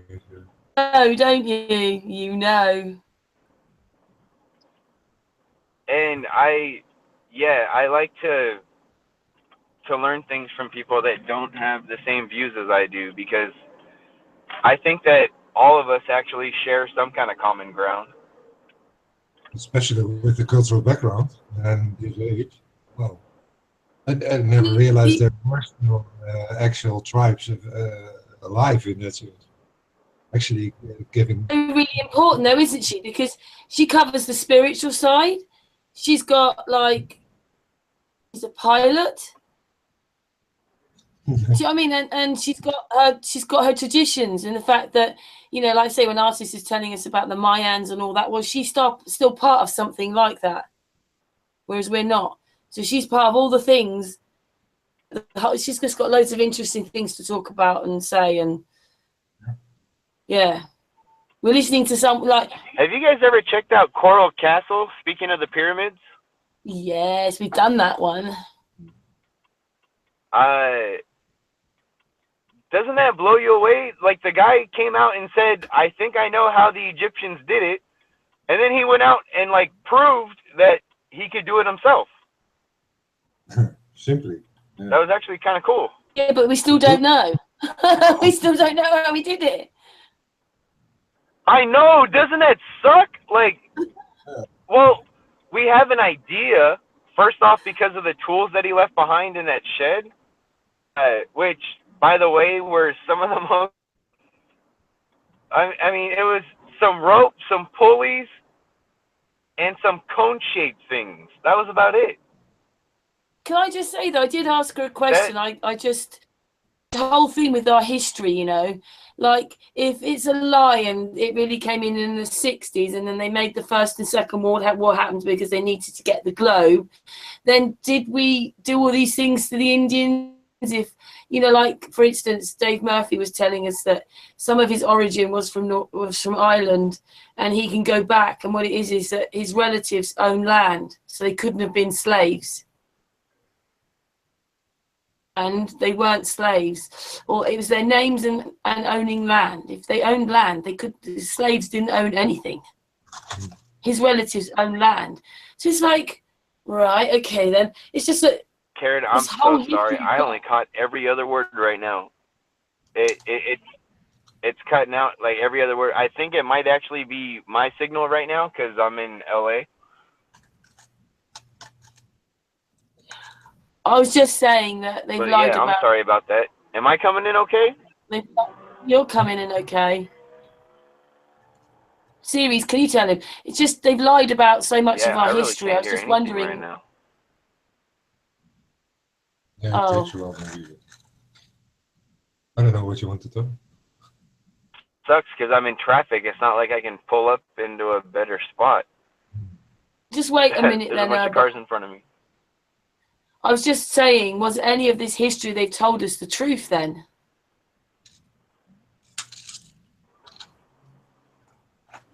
You know, they say the First and Second War happened for this reason, but they didn't. It'll say the history books now say it's a globe, but it's not. Anyway. Nothing happened as they said. Now I can hear you. There we go. Hey. If they've lied so much about. Hey, so I got one. Guys, actually talking to my grandpa earlier today about I showed him one of the pictures from the Japanese satellite of Earth, the Himawara, their blue marble pictures that they've been sending out. Right. And I pulled it up on my phone and I had him look at it, and I asked him, I go, hey, Grandpa, do you see anything at all wrong with this picture at all? And he looks at it and he goes, nope, looks like a picture of Earth. He goes, looks good to me. And I was like, really? Because like some really good lighting experts in space, you know? Because like the whole side up, like to where you could see it like every other Earth picture, you know? No lines or no thing that they talk about or anything like that. We never get to see that, you know? It's always as if the telescope had a gigantic flash on it or something, you know? What? And man, in the chat room, anybody answer? Why do you think they'd want to turn us into a ball and put us through all this? And like, maybe it's only like I said, 50, 60 years, but to go this far, why? Why bother? Why want to turn us into a ball that we're not? It's got to be to do with money. Well, I don't think it was just the last 40 or 50 years. I think that was the head of what's been going on since like Copernicus and stuff, you know? Like the culmination. That was their final. It's kind of. I was thinking about this the other day, and it's kind of interesting when you look at the Bible and you look at like the Book of Enoch and stuff, and you see the way that they were before the flood. And personally, with things like Atlantis, I don't think Atlantis sunk into the ocean. I think the ocean rose up around it from the flood and just never went all the way back down where it used to be. Yeah. Which is why we have so many of these cities under the ocean. And I think Atlantis would be one of those. And I think that highly advanced. I found a huge And maze grid between England and Holland in the water. In the elevation data, I found the details of a complete road grid, north, well, south, west orientated, and diagonals. it just makes me wonder with like things like Project Fishbowl and Project Dominic, you know, with them, or what was the other one where they were shooting the rockets at the dome? There was one of those where they were shooting nuclear rockets at the dome. Yeah. I think this is like the newest form of like the Tower of Babel, you know? I really think they're trying to break through like the Tower of Babel. Yeah, it's kind of, they were measuring it with radio telescopes as well to see what was happening on an energetical level, probably. And out of that, they actually created this communication possibility by energizing through these kinds of bombs the firmament, in how you can actually make it reflectable for the signals of your satellite dishes. It's a communication thing. It's multiple things together, but communication is one of the things completely tying into this. There is no world communication without that particular event. Yes. Because it is on electromagnetic base, and the firmament is on electromagnetic fields, and they use that to communicate worldwide in military level. On the commercial part, yeah, that's what we get as the crumbs of what we are made to think, that we are kind of free. They give us the feeling, but not the reality in that sense. I was thinking the other day, what if when they say like we're going to Mars, or we want to go to Mars, or whatever they say about Mars, right? And the other planets, you know how the planets are named after pagan deities? You know? What if instead of like actually going to a planet, because obviously they probably know that there is no planet named Mars, unless they're just highly indoctrinated. But if they were actually in the know and still doing this stuff, you got to ask yourself why. Unless possibly, what if when they say they're going to Mars, what if they're actually trying to reach the deity that they are calling Mars? Like the old like pagan gods, or the old fallen angel, or whatever the heck you want to call that, the false god Mars, you know? So far, I figure we're all in kind of toroidal fields, and the plane of the Earth is the inertial plane of a toroidal field, and all these planets have their own toroidal fields and have their own inertial plane. Like we see also the below side of the moon, and as that cookie, and it is a kind of plane of existence as well. So it is all in a spiritual sense, in energetical sense, to be on those levels. And these are also, in astrological sense, all the effects on how we live here on Earth. That's why you need to know where you are born and when you are born, and to actually tune that on that clock in that sense. It's all for signs and for seasons. So seasons is kind of the natural thing of surviving, how you do that in the technical sense, but the signs are all in spiritual sense, in how that energetically works on you, because emotions are also energetic fields working on you. That's why you feel it. That's actually one of the things that I was hoping to ask Marlena, actually, was when she was talking about not necessarily the moon cycle, but when she was talking about the moon and girls, right?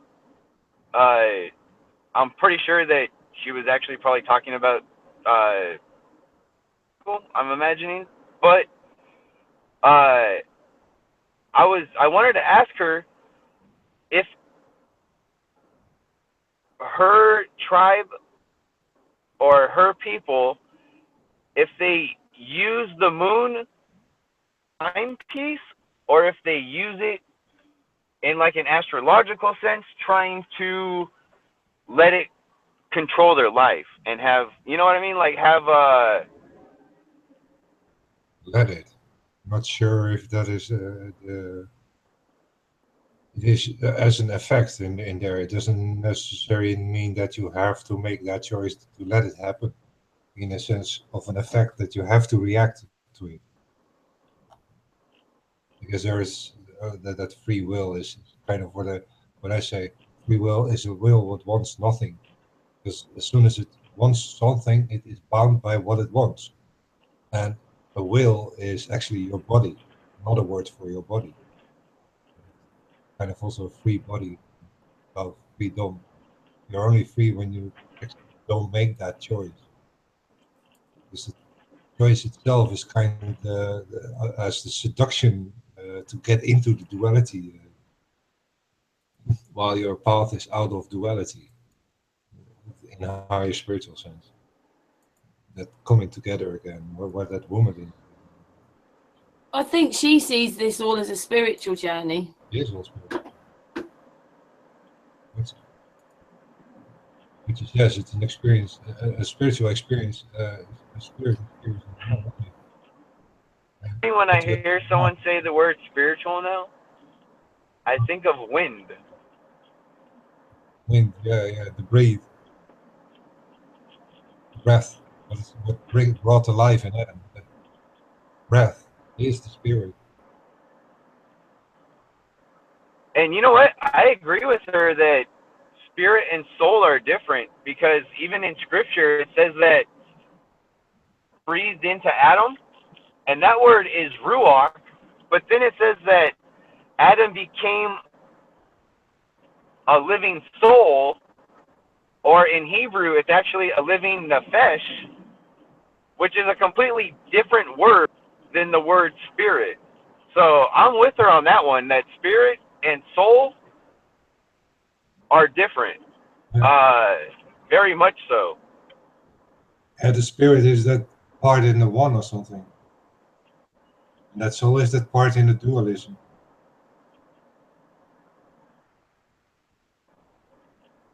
Wait, did you say something about dualist?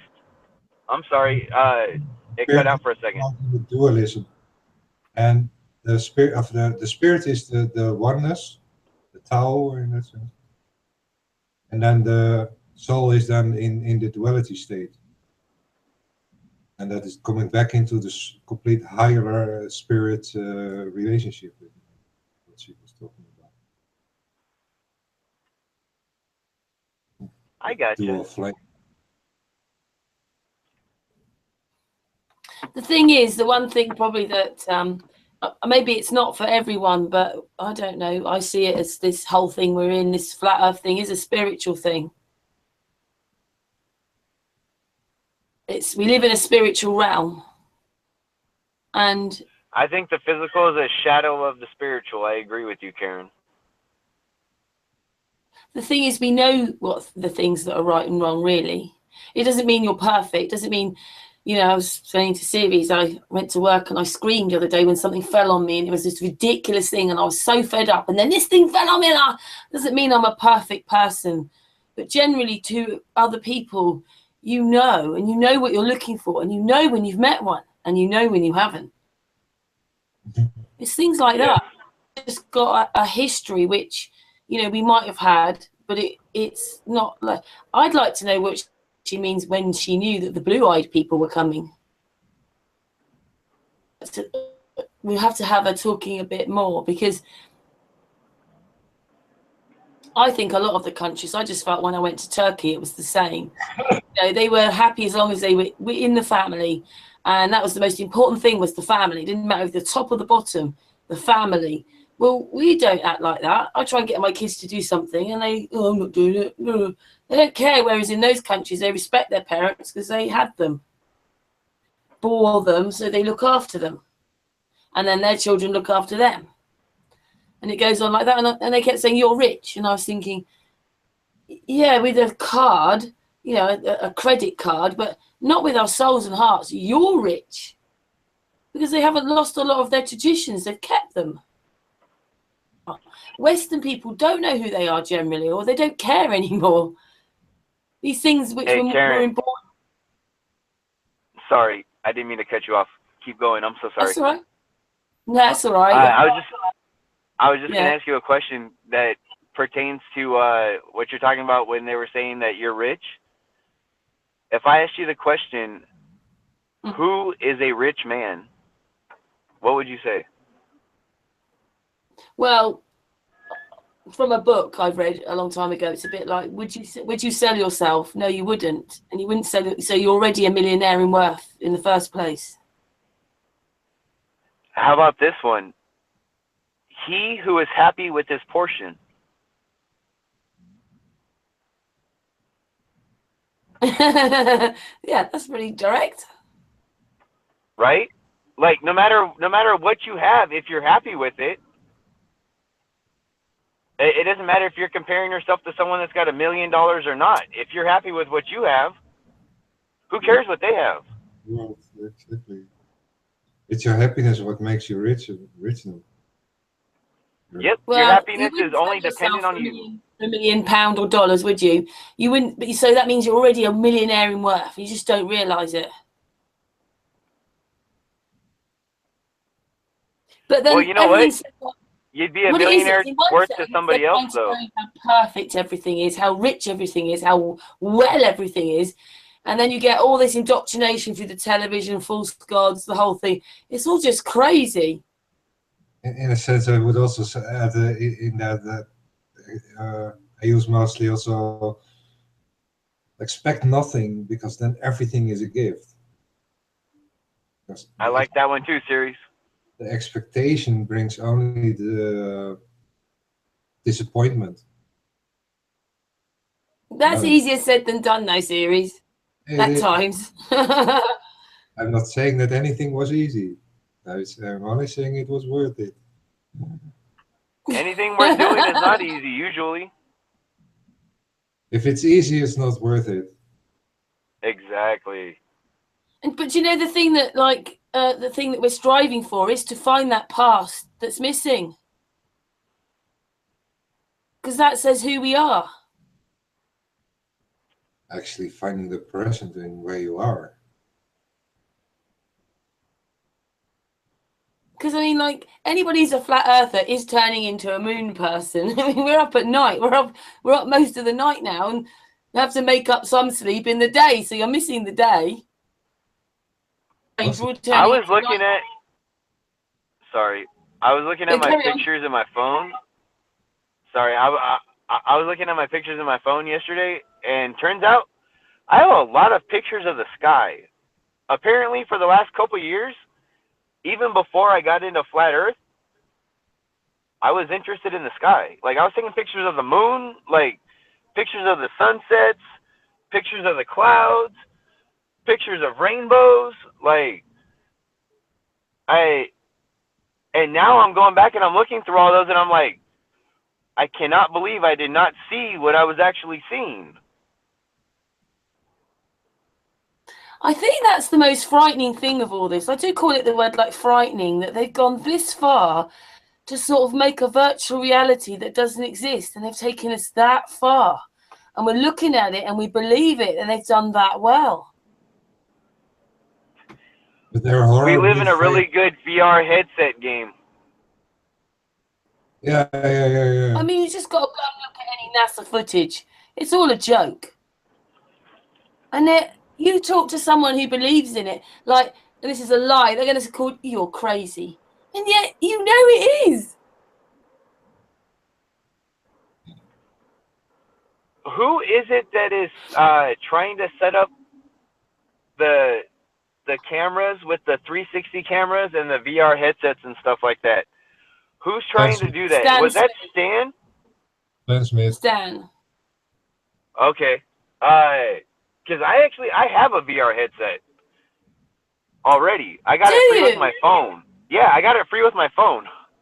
Yeah, when I bought my phone. My phone, but not yet the headset, so I can actually see it. Now I was thinking about. Just say it again. I'm going to video it and then I'm going to send this to Stan so he can see it because he's gone to bed now. Just say that again. So we're talking to Urba. This is live, by the way. I'm filming this for you, Stan. Say it now, Josh. Oh, I was just wanted more information on the whole with the VR headsets and the 360 cameras because I already have a VR headset, and I was thinking about looking up and getting a 360 camera so I can do some time-lapse videos just because they really interest me, you know? Where do you live again so that he can hear it? Because where do you live? Southern California. There you go, Stan. So I'll pass you Urba's details later on. Right. Live research, guys. Look forward to dealing with you. This is what live research is. I've just take that for Stan and I'm going to send it to him now. Well, he's probably going to... I like what guys like, did you see what D Marvel did a week ago? Where he had like 3 or 4 guys capture the sun all at the same time live. And when you look at the different spots on the world, if it is a globe, the way that they say, it's impossible to see the sun at all those points in time. So personally, I'd rather do it with the moon. The moon Stan wants to do this. Yeah. He wants to set up a project that lasts maybe a month, and then all these people in a certain place at a certain time take their pictures. We're always going to be this. In a sense, we're always in the same time. Like there's 6-8 hours difference for you, but I'm talking to you now in the now, and you're now in time. We're actually in the same time, even though the clocks say something different. Get a month's worth of this. Except sometimes they try to make it seem like you're in the future. That just cracks me up. Yeah. Yeah. It is like that though, isn't it? Because it's like Australia, it's already tomorrow morning. So they're like ahead of us. Thing with Australia, like those kind of places. But in reality, when we talk all together, even though the clock's different and it's night here or as it isn't, we're actually all in the same time. Like everybody typing in the chat room. Wherever they are, we're all in the same time when we're all here. But we're not. Yep. Well, because we can't be in any other time, right? I mean, as far as I know, we can't go to the future or go to the past. So I think we're kind of stuck here, right? The one thing I noticed was that when they do this subversion, because that's what they did in the 60s, they brought over these Russian people over from Russia, and in Russia they'd made their communism sort of thing into the fact they took everything away from everybody. So the West, they did it a bit different. They made sure we were slaves to something else. But this subversion thing, so don't forget, they've told us about the horrible wars behind us, the First and Second World War, and everybody died, and it's dire, and there's the depressions, and there's all that. So you think, and in the future now, we think, where are we going with chemtrails and HAARP and all that kind of stuff? So you're fearful of that, and now we're fearful in the here and now, because now families are breaking up, no one can stay together, no one can talk, no one understands each other, ego, all these other things. False gods, just name it, space, there's all this stuff. So all it seems is they're just desperate to keep us from being here and now. And that's what flat earth is to me as well. It's about being here and now. That's what it is. And that's what we are as humans. Like you say, we can't live in the future, we can't live in the past. We have thoughts, but we're here and now, and everything is to stop us being here and now. You ever heard that saying, yesterday is history, tomorrow's a mystery, today's a gift, that's why it's called the present? Yeah, I've got to think of one now. Let me just think.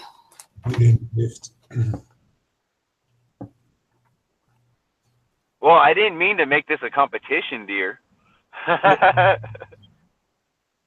I can't remember if it's quite right, but it's something like today is your tomorrow and you've been living in yesterday. Something like that. I can't remember it all now. It's a long time ago. I had a saying. Today is your tomorrow. Anyway, but you see what I mean? Like, when you're here now, most of those people are in flat earth or have woken up. Those that are in the other bits where they're fearful of behind and in front, and those people aren't here and now at all, are they? And all those things like breaking up families, I don't know, not having a job, all those things stop you being here and now. I don't know quite what that's about, but that's the truth. That's what they're doing. Karen, were you looking for today is yesterday's tomorrow, or tomorrow is, no, wait, damn it. I had it right now. Dang it. Because there's really only one way that phrase works that you were trying to say right now. Yeah, today is your tomorrow. It's got to be a certain way. You were worried about, was it yesterday? I think that's right. Today's your tomorrow and you're worried about yesterday. Anyway, it's something like that. What you worried about? Oh, wait. Today is tomorrow's yesterday. Yes. Yeah. Somebody got it for me. It's tomorrow.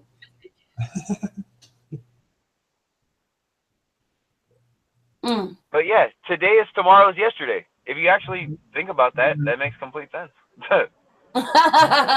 Yeah. Yesterday's tomorrow.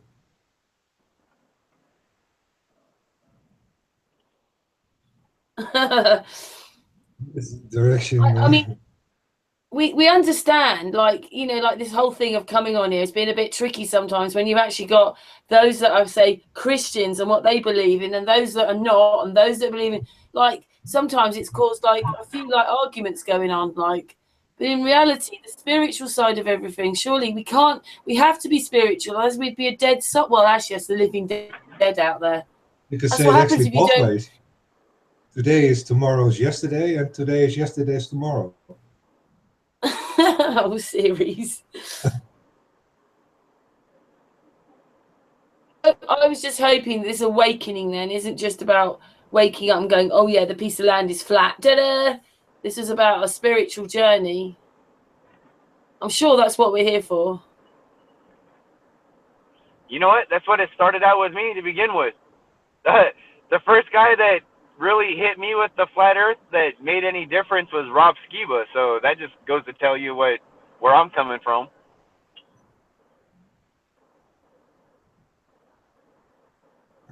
Yeah, the one that made me actually think about flat earth was have the you one guys ever...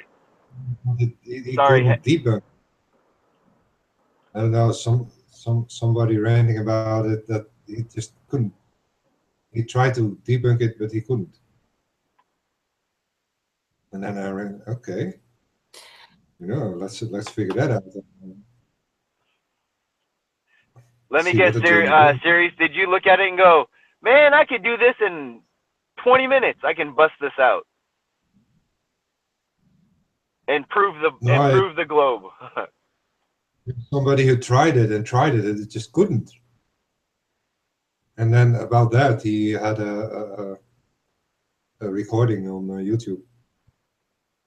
And that made me actually think, okay, if that is the practice of actually that you just can't prove the globe. Do you remember who it was? No, it's 2 years ago or so. Oh, okay. I still think this whole thing we're here for is a love thing as well. It doesn't mean you have to go out and kiss snog everybody like that. It doesn't mean a sexual thing. It can mean that, but it's more of this, everybody can say it, talk it, the churches, wherever you want, but most people can't be it.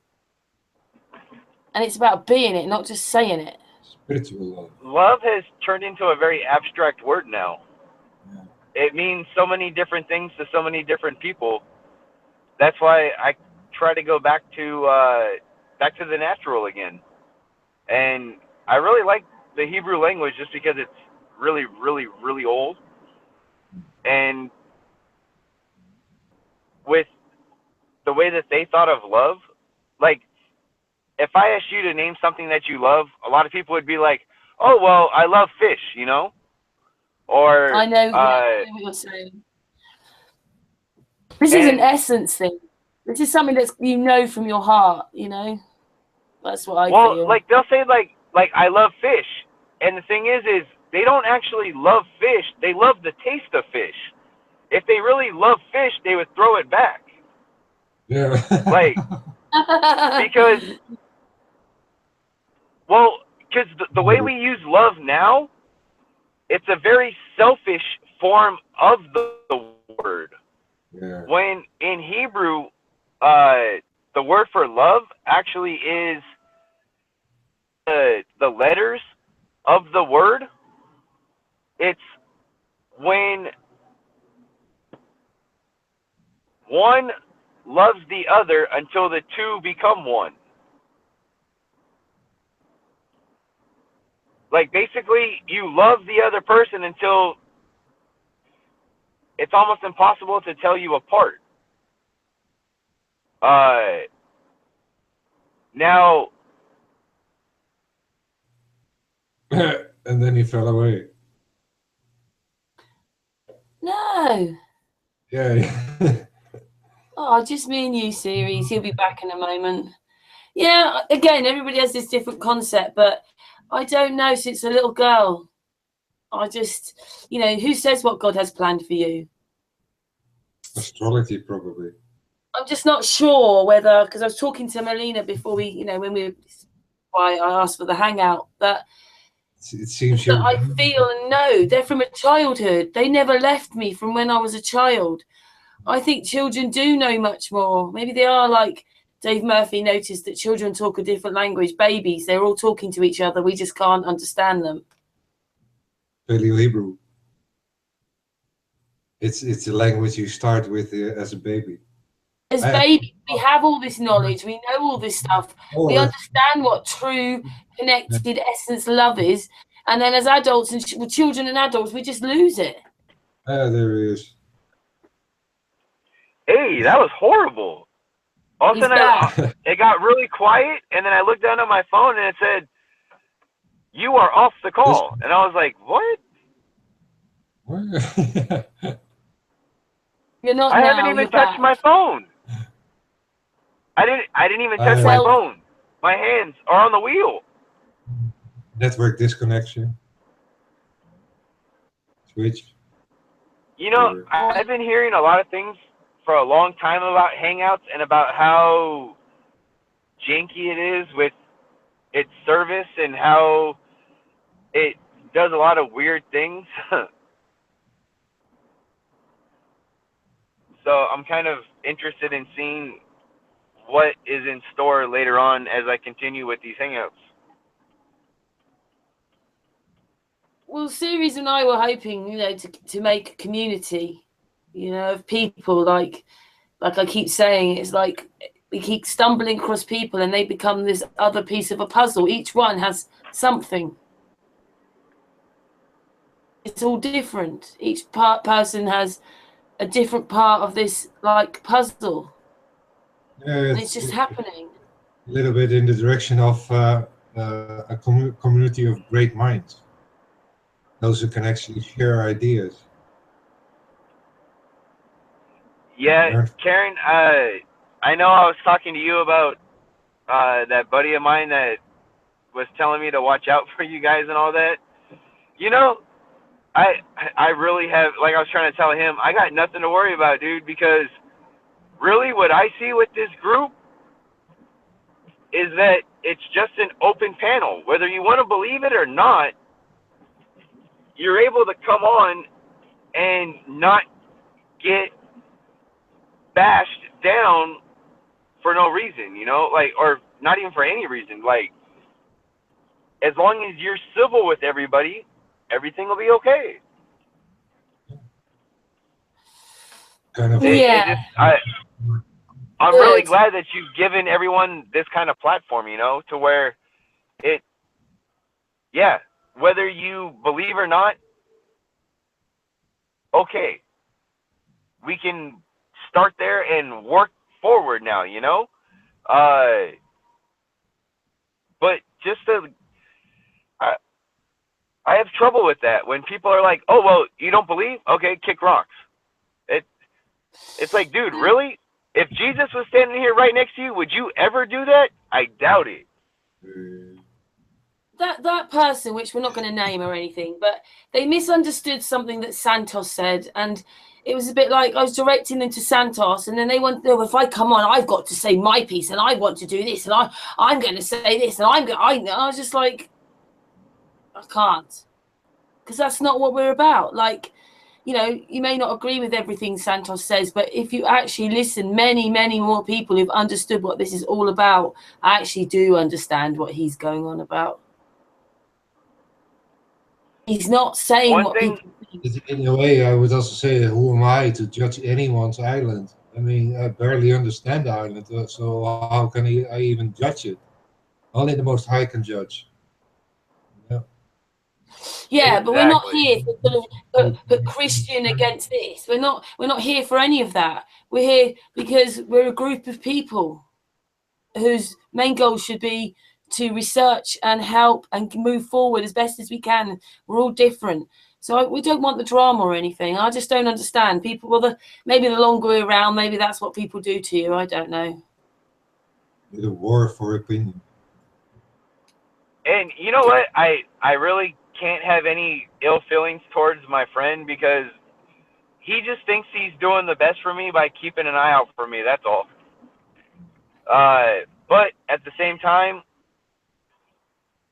I haven't seen a problem. I don't know what happened with that whole situation completely. And to be dead honest, at this point, I really don't want to know. You know, like it had nothing to do with me. It's not part of my business at all. You guys have never treated me ill in any way. You guys have shown nothing but love to me. And at the same time, what I really like about these conversations is that I've heard so many of you guys, whether you believe in, I guess you could say, the version of God that I personally do or anything like that, one thing that I've heard that is very key to me is I've heard a lot of you guys talk about it's about building the relationship. And to me, that's key.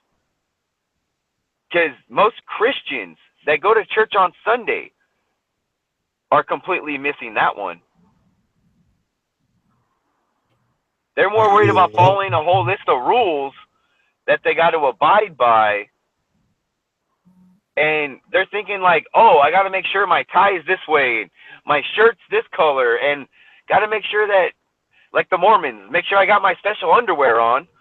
Like, and that's not what it's about. I mean, God's not worried about what underwear you're wearing. He's more worried about when you pass that person on the street, do you take compassion on their situation that they're going through right now?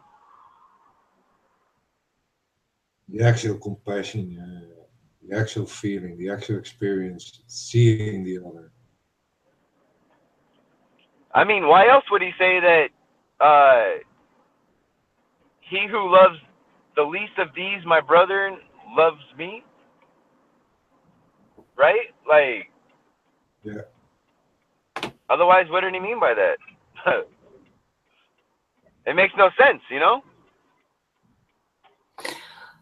Somewhere along the way, me and Ceres have had to learn patience, especially with each other doing a Facebook group together, and loads of people always trying to ruin it and putting us under pressure, and we're trying to do other things, and everybody, all these little drama things happen, and you know, with people you trusted or thought you trusted, but then we get onto the hangouts and so forth, and then it moves forward even more with me and Ceres. So I don't know, Ceres wants a community for us all. And then you've got like Aaron, he wants the same. It's just like, well, just want something different than we've got. It's not working. Yeah. One thing I really love about this community is that for the longest time, I thought I was the only one that was noticing all this crap going on around me. If I can Hey, know, guys. then millions have to know. Hello, FPV. You know, we're not in charge or in control of anybody. Hopefully, we're just all linking up because we want a different life, a better life, not the one that they've given us. Because it's a lie, for a start. That's why you joined in, Karen. We don't even know what we've been given, you know. We know nothing about our history or anything like that. So Flat Earth is probably the best thing that could happen to the world because we can retrace everything if we can, you know, chase it to a conclusion. And we're getting there slowly. So, yeah, your Is it strange that I really want a beer when I listen to you talk? Hey, good idea. Yeah, well, you know, we're learning a lot more about our world than we ever thought we would at the moment. You know, a lot of people haven't seen what's going on in the background yet, but you know, there's a lot of new stuff to come out that everyone's going to enjoy and browse among and research, and it's going to lead us to new places, but it also brings new questions. You know, we can give lots of answers, but they also bring new questions. So where does it end? We've got to keep pursuing it to an end, and then you start to get all the truths. I really love how everybody is looking at the sky now, though. Like, I think that's really cool, because a lot of people, like a couple months ago, when you would be like, yeah, pay attention to like the sun and the moon, or you would ask them like, hey, have you ever seen the sun and the moon at the same time? And they would be like, no. And it's like, where the hell have you been your whole life? Have you not looked up at the sky like your whole life? Because I've been noticing it for a long time, just never really clicked, you know? Well, Josh and FPV, I don't know if you heard, but no, you didn't hear because this is before we went on the hangout. Marlena said that they follow the stars. That's what her Indians do, or the Indians do. They follow the stars. The stars and the sun are not in the same place this last year. They have moved completely to where they should be. I'm trying to tell Ceres for weeks now that nothing's right, looks right in the sky. Last year it was so different than it is this year. Ever since September 23rd, right? Is that what you were going to add? Ever since September 23rd? For that, this year. This year.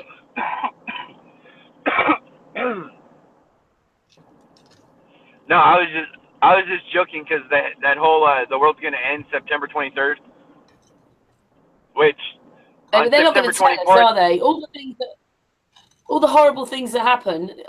Well, I suppose 9/11. That was a bit like people said afterwards. They were warned and so on. But Revelation 12, end of the earth. That's the whole beast story. And then I don't forget that particular enslavement story.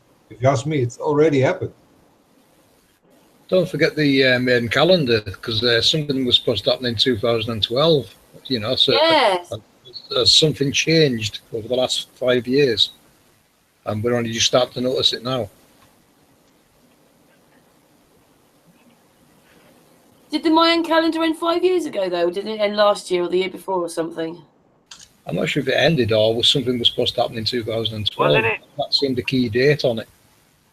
It's ended, hasn't it, the Mayan calendar? It ended last year, I think, or this year. Last year. Dude, sure they just ran out of room on the paper, that's all. Did anyone look at the back of that disc? Maybe they continued on the back. Maybe there's a part 2 somewhere. Right? Like, how do we know there's not another disc somewhere that they had made or whatever? I don't know. And at the same time, the Mayans believed in a flat Earth. So what math were they using to these globetards that tell us that we're stupid for believing a flat Earth and that nobody through history has? I saw that meme with Brian Cox. That was really funny. It's got a picture of Brian Cox and it says that nobody through history believed in flat Earth, or like and then it shows all the different, like the Babylonian, the Sumerian, the Mayan, the Inca, the Hebrew, the Egyptian. It shows like all of their flat Earth pictures from all the different like archaeological finds and stuff. Yeah, you're right. You know, all the cultures and civilizations back then seemed very aware of astronomy and sciences. Well, in a way, he spoke the truth, according to And him. they all thought the Earth was flat. So I mean, was their math off? No. It just shows that the math can go either way. Yeah. Well, they clearly had a better Well, understanding. Marlena only grew up knowing it was flat. Yes. She said she was about 16 when someone told her it was a globe. And she thought, you're stupid. That's got to be so weird. That's like the complete opposite of what we go through on a daily basis. Yeah, that's why I thought it was really interesting to have her on, because it was talking to somebody who grew up knowing it was flat. Hey, here's one for you. Another one. Have you guys heard about that new show on Hulu that the Family Guy creator has made? It's called The Orville. No. Okay. Episode 4, which is the newest episode, is a complete flat Earth episode. What? Like, they were actually floating in space. They found a gigantic ship floating in space that supposedly was going to head towards a star. And when they boarded the ship, they didn't see anybody at first, and then they kept going deeper into the ship, got to a door, and when it opened, they opened to a completely flat Earth-like plane under a dome with stars. And the people were so indoctrinated that they believed that that was their universe. And they're trying to play it off as, oh, that's what's really going on. You know when you talk flat Earth to somebody and they automatically think that we're a disc flying through space now? Like, yeah, the circle. That's almost like it could be anything else besides space. Yeah. And so that's what they were playing off of, though. They were playing off of if this thing was actually like a spaceship. And yeah, it was really weird watching it, man, with all the different things that I know now and knowing the programming that they go through, that they put everyone through. It was just mind-blowing to watch that episode. It was just, it's worth watching, you know? Even if you don't like the show. You mean after all those years of turning us into a ball, they're now subconsciously turning us back into a flat plane? Well, no, I think that they were purposely poking fun at how stupid flat earthers are. Right. Because that was the whole premise of the show, was that there was a group of people that believed that whoever told them he designed that ship was basically God. And then there was a group of people that thought, you know what, I think there's something else out there. And they called it the beyond, is the way they called it. And basically they're trying to play it off as like, space is what you think of as like heaven if you're a religious person. And the earth really is just like a spaceship floating through space.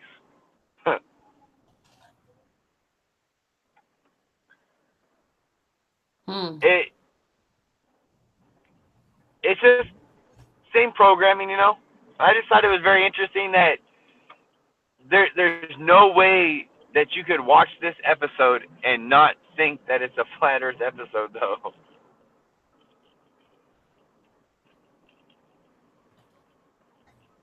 think over the last, like, say, people now have been looking at films differently and realizing that there's messages in films that we didn't see before. I think what actually helped make Flat Earth real again was, what was it called? Gravity, the film Gravity, because people realized if they could fake it and make it look more real than the real footage we're supposed to get off the ISS space station, I really think that was the start of the click for people. I would tend to agree with a lot of that. Yes, I would. Especially after this whole Vegas thing and seeing some of the video on that and talking to people about it, I've realized that a lot of people cannot tell the difference between real and fake video anymore. I agree with that one. A lot of that video that I was watching about that shooting, it almost seemed like I was watching like the Blair Witch Project or like Cloverfield or something like that, you know? And there's so many things wrong with it. No, it's really sad, isn't it, when you think about it? It's frightening and sad that they've gone this far to play this much of a game with us.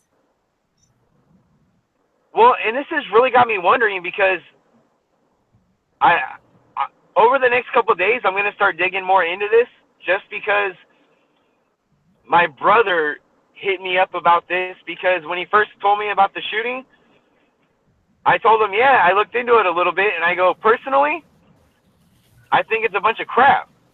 And he got really, really mad at me, saying, people got shot and people died and this and that and da-da-da, and it didn't make any sense. But then later on, my grandpa told me that supposedly 3 of his friends got shot and one of their girlfriends got killed.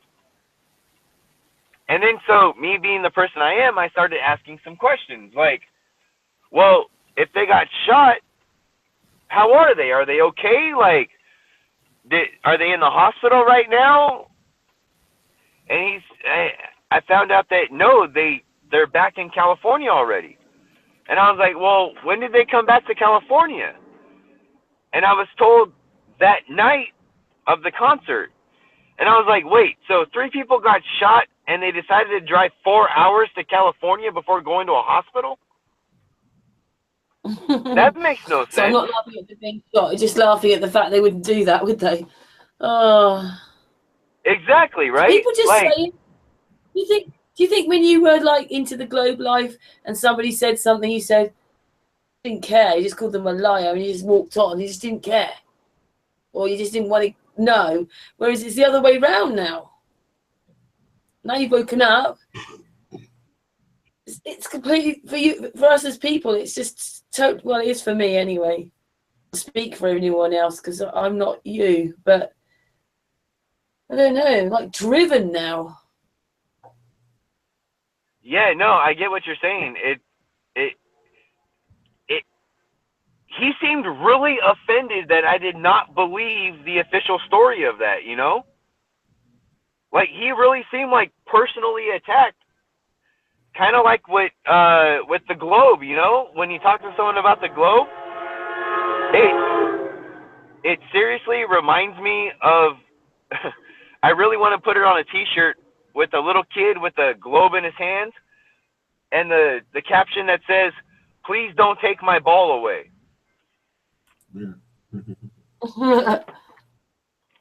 Sorry, reality did it.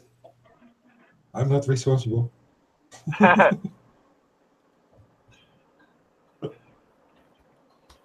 You know what? This has really actually been a pretty good chat with you guys. And Marlena, I can't wait to get her back on the phone again, because I for one like the Indian culture, just because they got their head stuck in the natural, and they got their head less stuck so far up government's ass that they're actually paying attention to things, you know? And not just that, she's a pilot. Yeah, in a way, what That's she said what's is really cool. Not to only her is she a story. flat earther, but It's she's her teachings. You can't just take as and just spread it. You first need to digest the milk to prepare you for the actual meal, and that's the stages where you have to go through to actually get them in that level of spiritual awareness. And spreading the meat, yeah, that just is uneatable for somebody, and then yeah, there's going wrong. Then you're actually spilling for somebody by giving them the meat without having the preparation of the milk. You can't even digest it. And that's a little bit dangerous with this stuff. That's also why I say only those who actually want to know it are ready to actually get it. Those are getting it. Because those are eating and digesting and take best in their own reality and self-manifestation. So I've got to turn him down. So sorry, I had to turn Josh down for a moment because we couldn't hear what he was saying, Ceres. Say that last sentence again.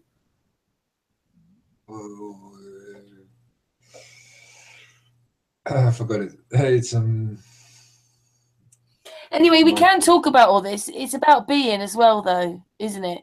This is all about being, not just saying it, writing it,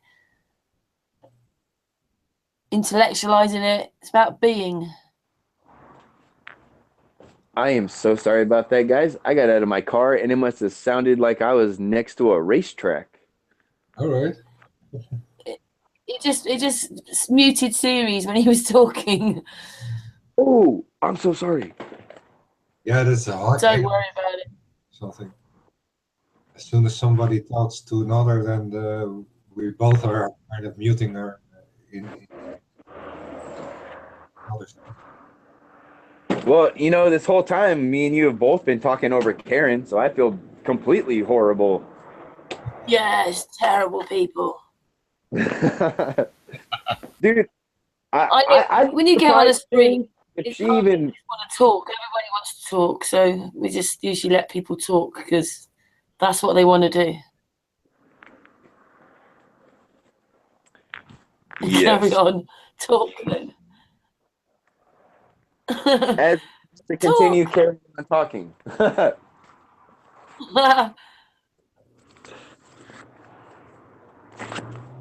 Come on then. Hey, who else is in here? Come on then. Oh, FPV's here. Me, Ceres, and Patricia. Patricia, do you want to say anything?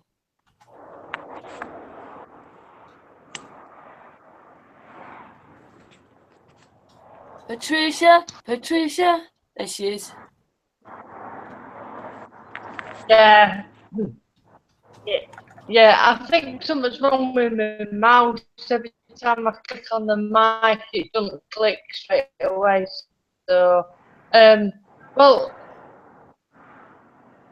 there's more because you never know what get kicked off in a minute. A lot of stuff to sort of, but like offshore Uber. Anyway, we say about how to show real, and I've heard stories of people feeding the homeless, and they go up to them. I've got nothing against religion. Just love help. Why can't they say they love them? I tell the homeless people I love them. I tell everybody I love everybody's story. But that might just make someone's day. And that to me is more important than hiding. Just sort of say that.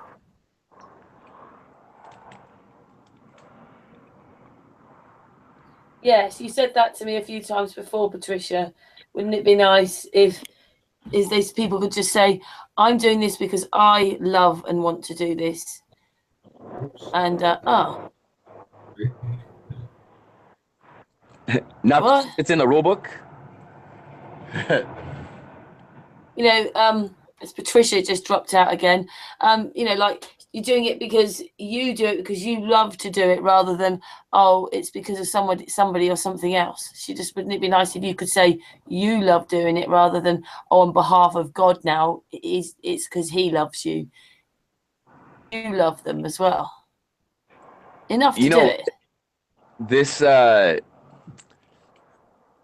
okay. About to get a little personal with you guys. Speaking about like a home situation, nothing too like drastic or anything, but my mom and her husband are going through some problems. And that what you just talked about right now is the biggest problem in the relationship. It's that my mom's kind of started to notice that he won't do things just because he loves her, you know, like if like she has to ask for things, and that doesn't fly when you're married to somebody, you know? Like it's kind of like the angry wife syndrome that Mark talks about, where you don't buy your wife flowers for like 10 years that you're married, and then all of a sudden one day your wife tells you like, "Hey, how come you never buy me flowers?" Like, and then like the next day you buy like 3 bouquets. A little late by then, you know? Like she wants it, and that's just flowers. Most of the time it's things that actually need to be done that don't get done. And back to the whole love being an abstract word now, you hear that come out of everyone's mouth, and it seems like no one really even knows how to love anybody now. It goes back to that whole selfish version of love. Sorry, Ceres, I cut you off, bro. That part of what you tell actually that about the flowers is kind of also an expectation in how things should be, and then taking that as when you actually give that to another as a comment, the other can't actually really react anymore to out of himself because it's taken from him by that. Only 10 years is a little bit late that it never happened indeed, but some are kind of doing that straight from the beginning, that they expect something and it doesn't come out because the other one doesn't even know that you're actually expecting those things, in the sense that he really knows you, or the other way around. Yes, I agree with you, Ceres. There is a flaw on both ends of that.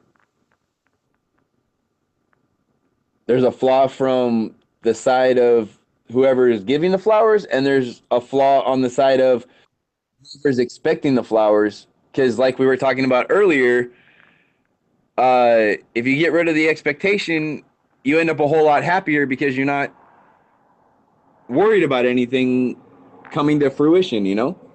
Exactly. And then when you get the flowers, then it is really a gift. And then you experience it as a real gift because it's actually coming out of the other instead of that you demand it from the other. As in, look how I am on this throne and being treated as such. And kind of a high expectation brings that in a relationship as well.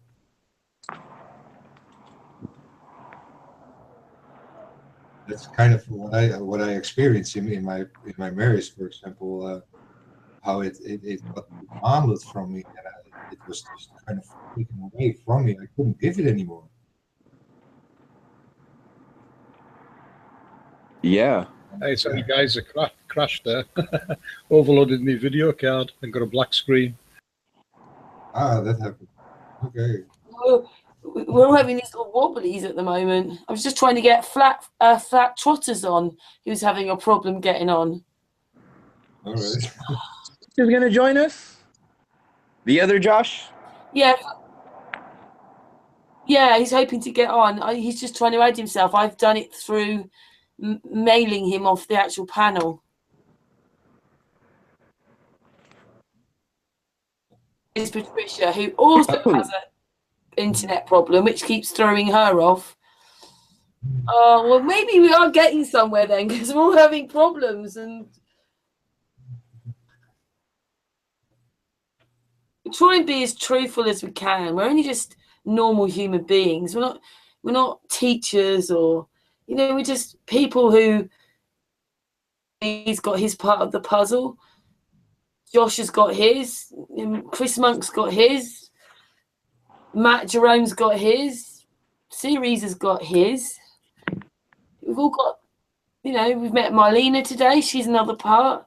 I'm not saying anybody's less than anyone else, but by the time you get to talk to people, you sit there and think, wow, you know all this. Or like for her, like her history, the tribe, and it was just like, well, we need to speak to people who are in tribe still, because they've got this big lack of everything about this history. And then she comes along, and what it was is we went to Pancho Pete's, and Marlena was going, hi, and I was going, who is this person? And then I sent the link out in the Pancho Pete, and it was like, oh, I'll come on if you've got space. And I was going, well, I don't know if that's all I said.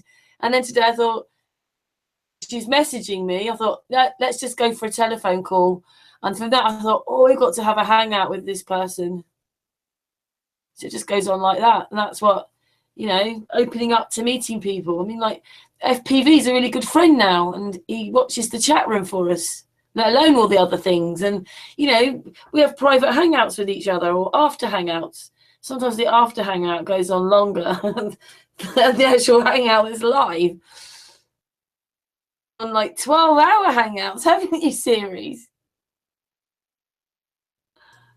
Yeah, it keeps going on. Flat Earth, you can't get free of it. You can't get rid of it. It's either becoming your life or your I don't know, your horror for the Globers, I guess. Yeah, you just can't put it down, can you? Yeah, you can only deal with it. I can't take any more. Another bit comes. Yeah. I mean, like, okay, it's a post that I put out, and yeah, loads of flat earthers and people will know that you've got this magnetic field, just like the one that Ceres is drawing around the whole of this piece of land. And Matt's doing it. But we're talking about a piece of land. We're human beings, and we've still got the same. Yeah. I just think that's really crazy.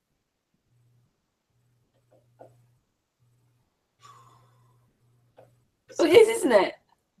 So we're not just talking about a piece of land here, we're talking about us as well.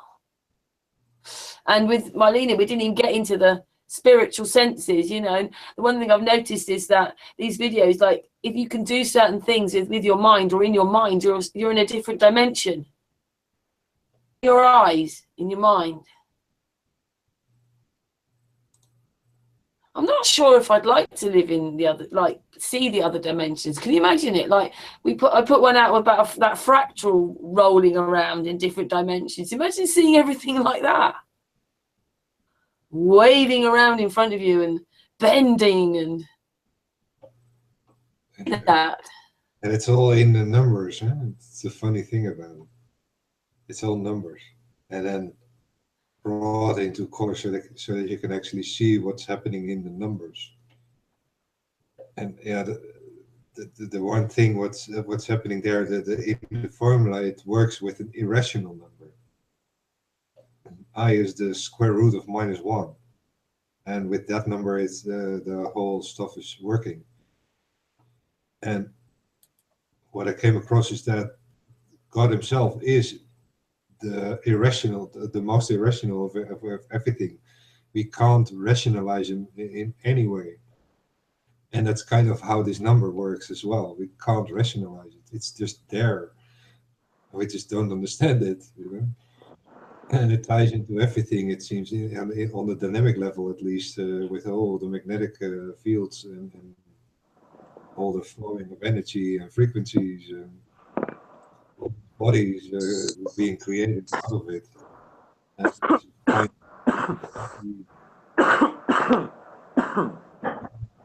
stuff is working through the same principle. And it's kind of how you had in the past the mystic schools, because it's kind of a mystery. Get out of the level of knowledge into the level of wisdom, what is anti-knowledge in the sense of that you put off those glasses, which are only filters preventing you from actually looking and completely being aware. The full awareness of yourself in that sense. And once you know yourself, you see all the others around you. When I was a lot younger, I See- bumped this old lady was talking to me, right? And what she was saying was, there's only a few things you don't have control over. The weather's one of them. Death's another. I suppose if you're dying, you don't have any control over that, but you have control over how you think until you die. It's what you think in your head. And what it was is that people get angry. Oh, it's raining and da da da da, and they don't realise they're angry, or they're just angry people. Oh, the weather. So just get on with it. You know, and that's what life's a bit like, I think. You want to say something, Josh? Life is like a box of chocolates. Haven't you heard? It is. I know the And word, there's- but what he actually means with it. Why is it like a box of chocolates? And guess what? In the box of chocolates will be triangles, diamonds, No. circles, squares, Haven't you guys? and rectangles. Haven't you guys ever seen the movie Forrest Gump? Movie, but I completely forget the whole thing there, except then that one line. Yeah, no. You know, for the longest time, I was so into movies and into books and stuff. I read. Okay, I'll let you know how much of a nerd I actually am. I probably read like 35 of the Star Wars books. I could tell you more about the Star Wars universe than I actually care to admit, actually. Because I know that it's all like, but the thing is the reason why I like the Star Wars books was because I've always been the kind of person that liked when a story would continue. I like sequels that actually are good, you know? Like book series and stuff like that. I love them. Like The Hobbit, The Lord of the Rings, like Harry Potter when I was younger. I read Harry Potter. Rocky Now Seven. that I'm older, you know what? J.K. Rowling says that she's not a witch. She's got some questions to answer then. Like, where the hell did she learn all this witchcraft then? Yeah.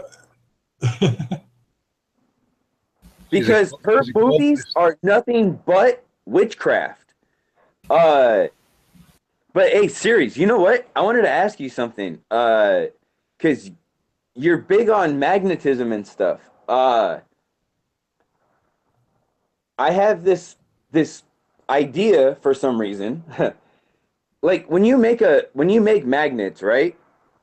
Don't you usually take part of like a smaller part of a larger to be able to make the magnet? Like, don't they kind of have to be like one's got to be taken from the other when you make a magnet?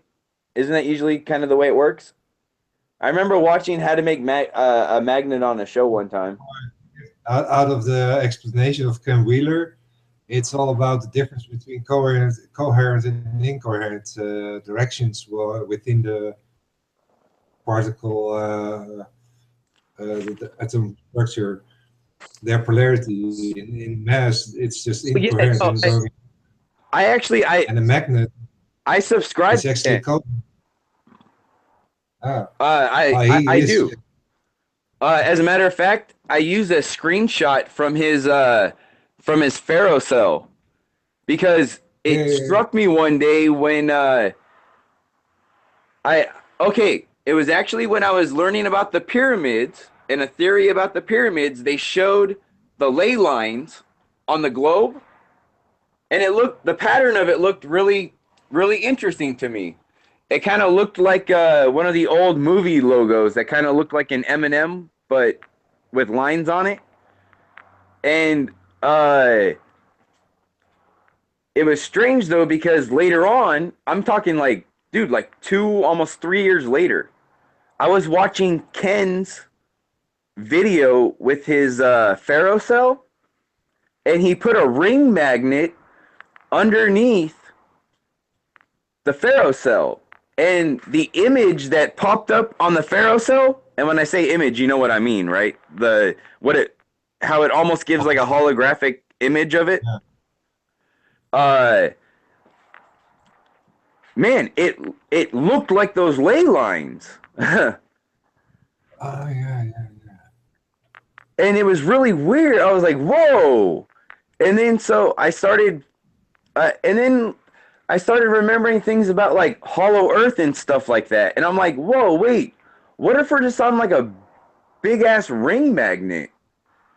And then I started learning about Tesla and how Tesla actually designed something that basically ran itself, and it was like a disc. It was a disc magnet under a dome with like things moving around. Like this, he basically recreated what we know in our reality and made it into a machine. Like, and so when I was thinking about that, I was like, what if we are on like a big disc magnet, you know?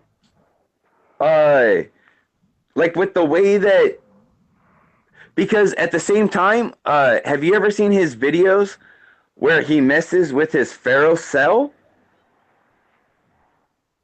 Or no, not the ferrocell, the ferrosphere. I'm sorry. Have you ever seen him play with that? Water bottle with Ken Wheeler. stuff. I found that very interesting when he was playing with that, because when he put the magnet next to it, I'm on my phone. I wish I would, you know what? I should log on the computer, because if I was on the computer, I could share these images. Yeah. Although I can just put them in chat, but I would rather, is they're really cool. The first one is of the ferrocell, where it looks like the ley lines. And then the other video that I took the screenshot of was where he was messing with the ferrocell, and dude, you could totally see a 3D like a holographic like image of the toroidal field, dude. It was insane. It looked so badass. I really want one of these things now just so I can mess with it and play with it. Like, I've been so fascinated by magnets for the longest time. I'm like, wait, we have magnets, they repel each other, they attract each other. Why the hell can't we make something that runs off itself? Like, Yeah. Why not? Like, everyone keeps telling me, no, it won't work. And I'm like, Yeah. The most excuse I hear as soon as I create any energy out of anything is, oh, it's not powerful enough. that's what I hear. But check this out. What if, and here's my issue, is that, okay, an alternator in your car, right? That's what's basically running your car the whole time you're driving. Your battery's not running your car. And isn't the alternator just basically taking the small amount of, like the amount of power that your car's producing and flipping it back on itself to generate electricity? I'm not sure So- what actually works or how that actually works. I'm not really deep into the electronic side of it. Well, but I'm just, that's just the basic idea, right? Like, that's what it's designed to do, is take basically like horsepower and turn it into electrical energy. That's what it is. out of the motor. Like, how it does it, I don't care. All I care about is the fact that it does it. All I know is I just got to go get an alternator out of a car at like the pick apart, where it's basically a junkyard that you get to take cars apart. Go grab an alternator, and I can probably have a whole hell of a lot of fun. If I grab some magnets and an alternator, dude, I have an idea and a theory, okay? Why can't I create something that puts out power, and then, yeah, if it takes a little bit of power to keep kicking that thing back on, like with HHO generators, right? I think I have a way of being able to make them run on their own. So far, I figured Because, with free energy, you need to look into the frequencies. Frequency is the energy. yeah, I know I need to look into frequency, because if he created everything, if he spoke everything into existence, that means that everything is off vibrations and a frequency. For example, I've figured out something out with somebody's example of how they use the load of our network, where this AC power is on. There is an EMF field, what is actually fluctuating field between minus and plus.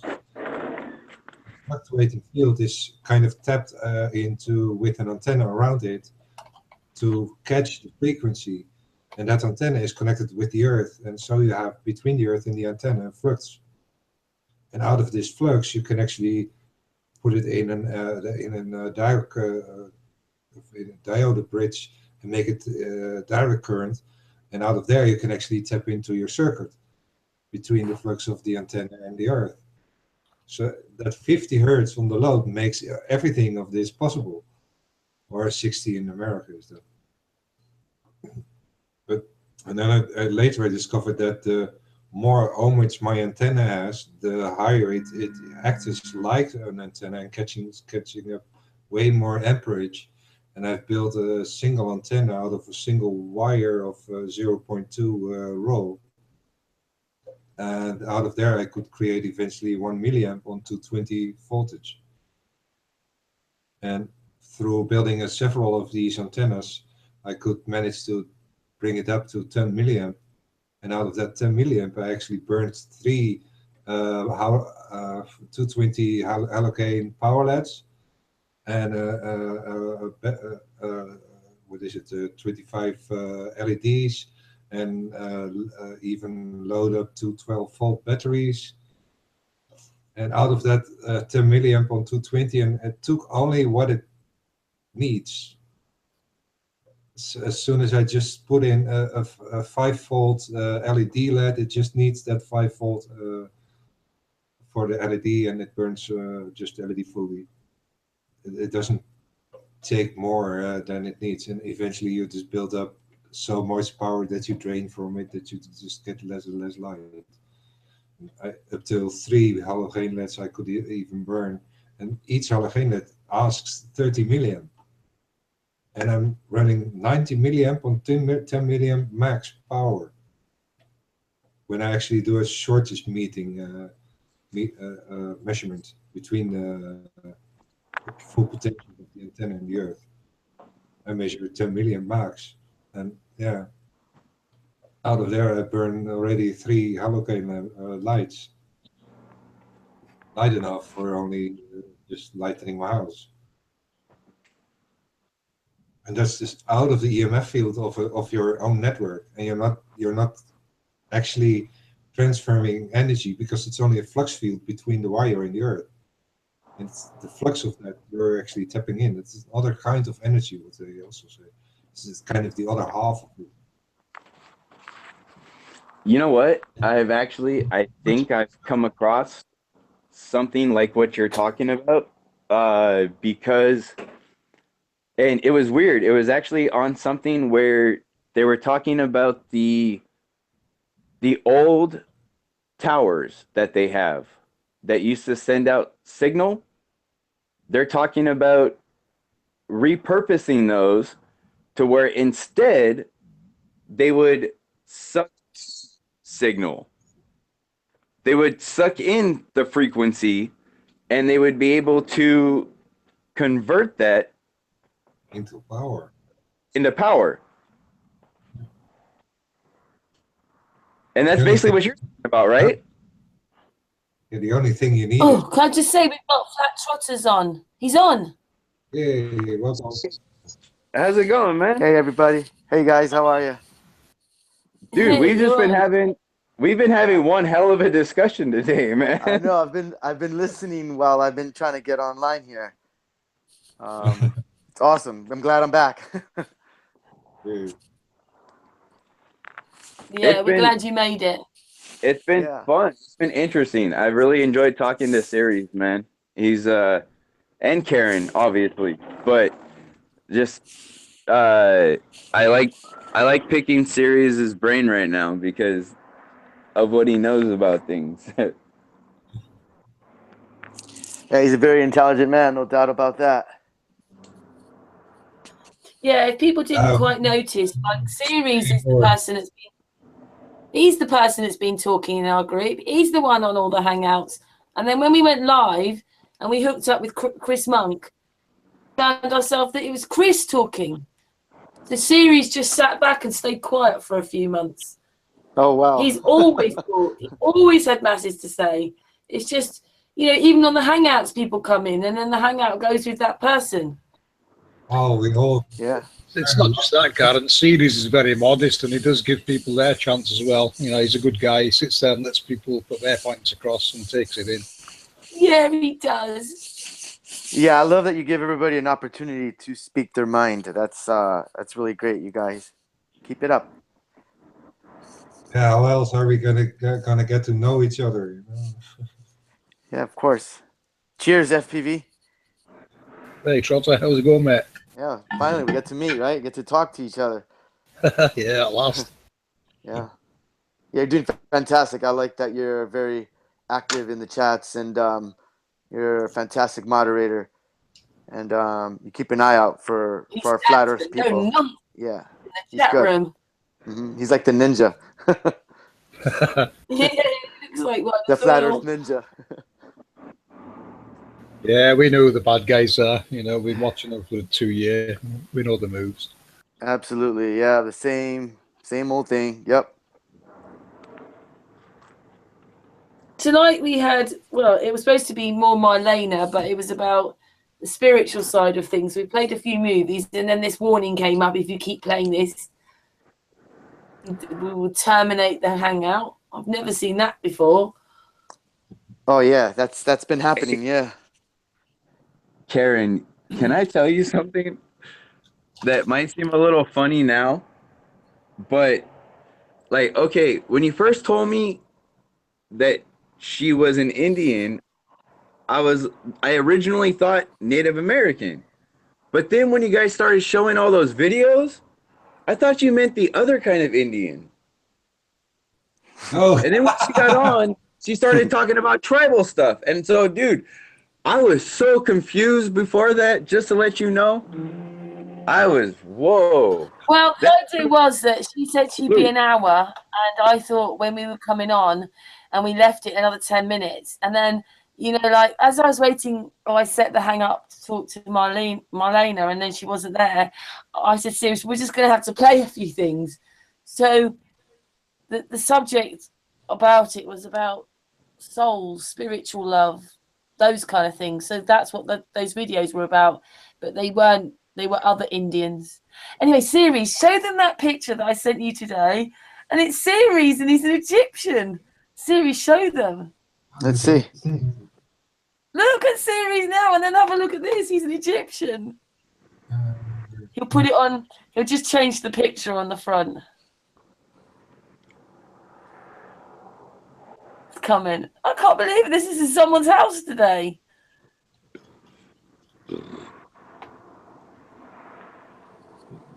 He's looking. Well, speaking about Marlena, she's real smart. She knows a lot about flat Earth. She's been a flat earther since birth.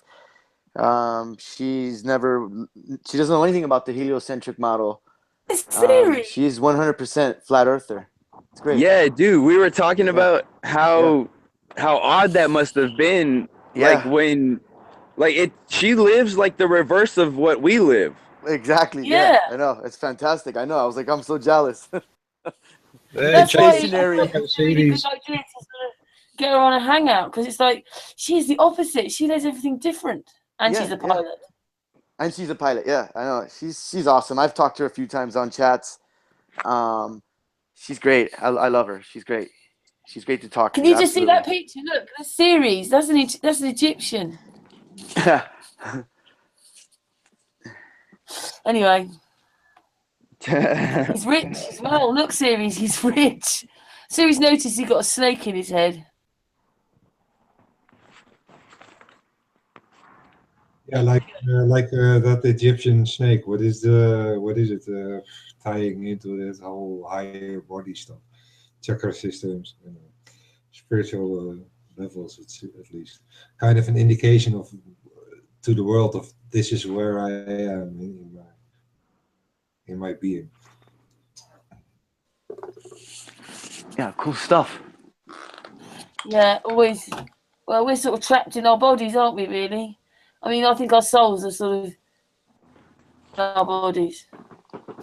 We are trapped in our bodies, yes. How old were you in that photo series? Excuse me? How old was Ceres in that photograph? I rather like my own head.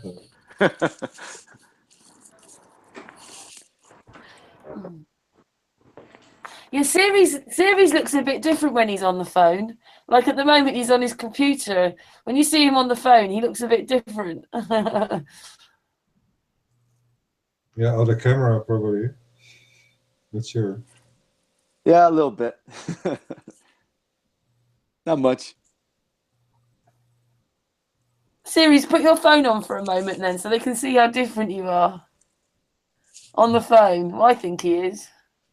His voice sounds different. Everything. That's his phone voice, though, isn't it? His posh voice. His posh voice. That's good. Yeah, have you been sort of watching? We've had a few people on this week, haven't we? We've had Iron Realm Media, and we've had Revival Magazine, and Ty is sort of really excited as well. So that's good. Yeah, did you have Patricia steer the other night? Tonight, and she's like Mother Earth. She is. Okay. She's another person that she's not. I don't really want to get into them. She just wants everybody to be together. So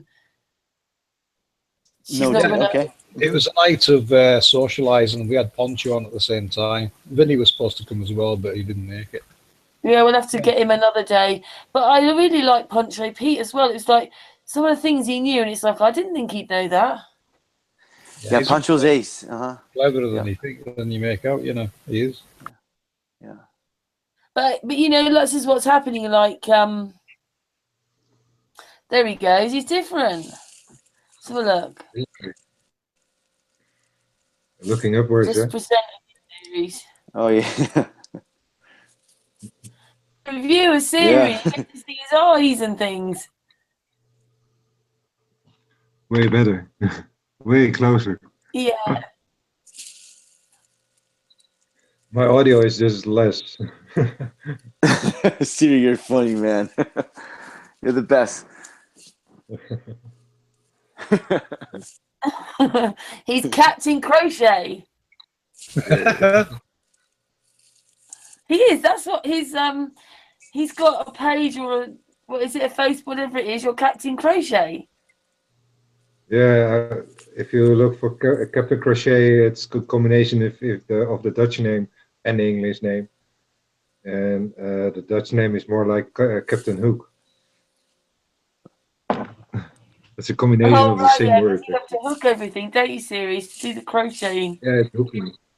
It's hooking in Dutch, but it's crochet in English. So yeah. Captain Crochet. Yeah, I like it. I'm not much of a Facebooker. And Ceres is modelling two of the two of the things that he's made, his hat and his tank top. Oh, did you knit those? Yeah, and it all began Awesome. with a lighter holder. Wow. That's where it began. A great skill set. He makes awesome hats. Yeah, awesome, eventually I came across the Flower of Life pattern by actually drawing it, and out of there I realized how the equilateral triangle was functioning within this whole grid, and that made me give me the idea how to actually create infinite flats. That was so problem awesome. with crocheting, because you're crocheting circles. Yeah, and Flower of Life gives that possibility.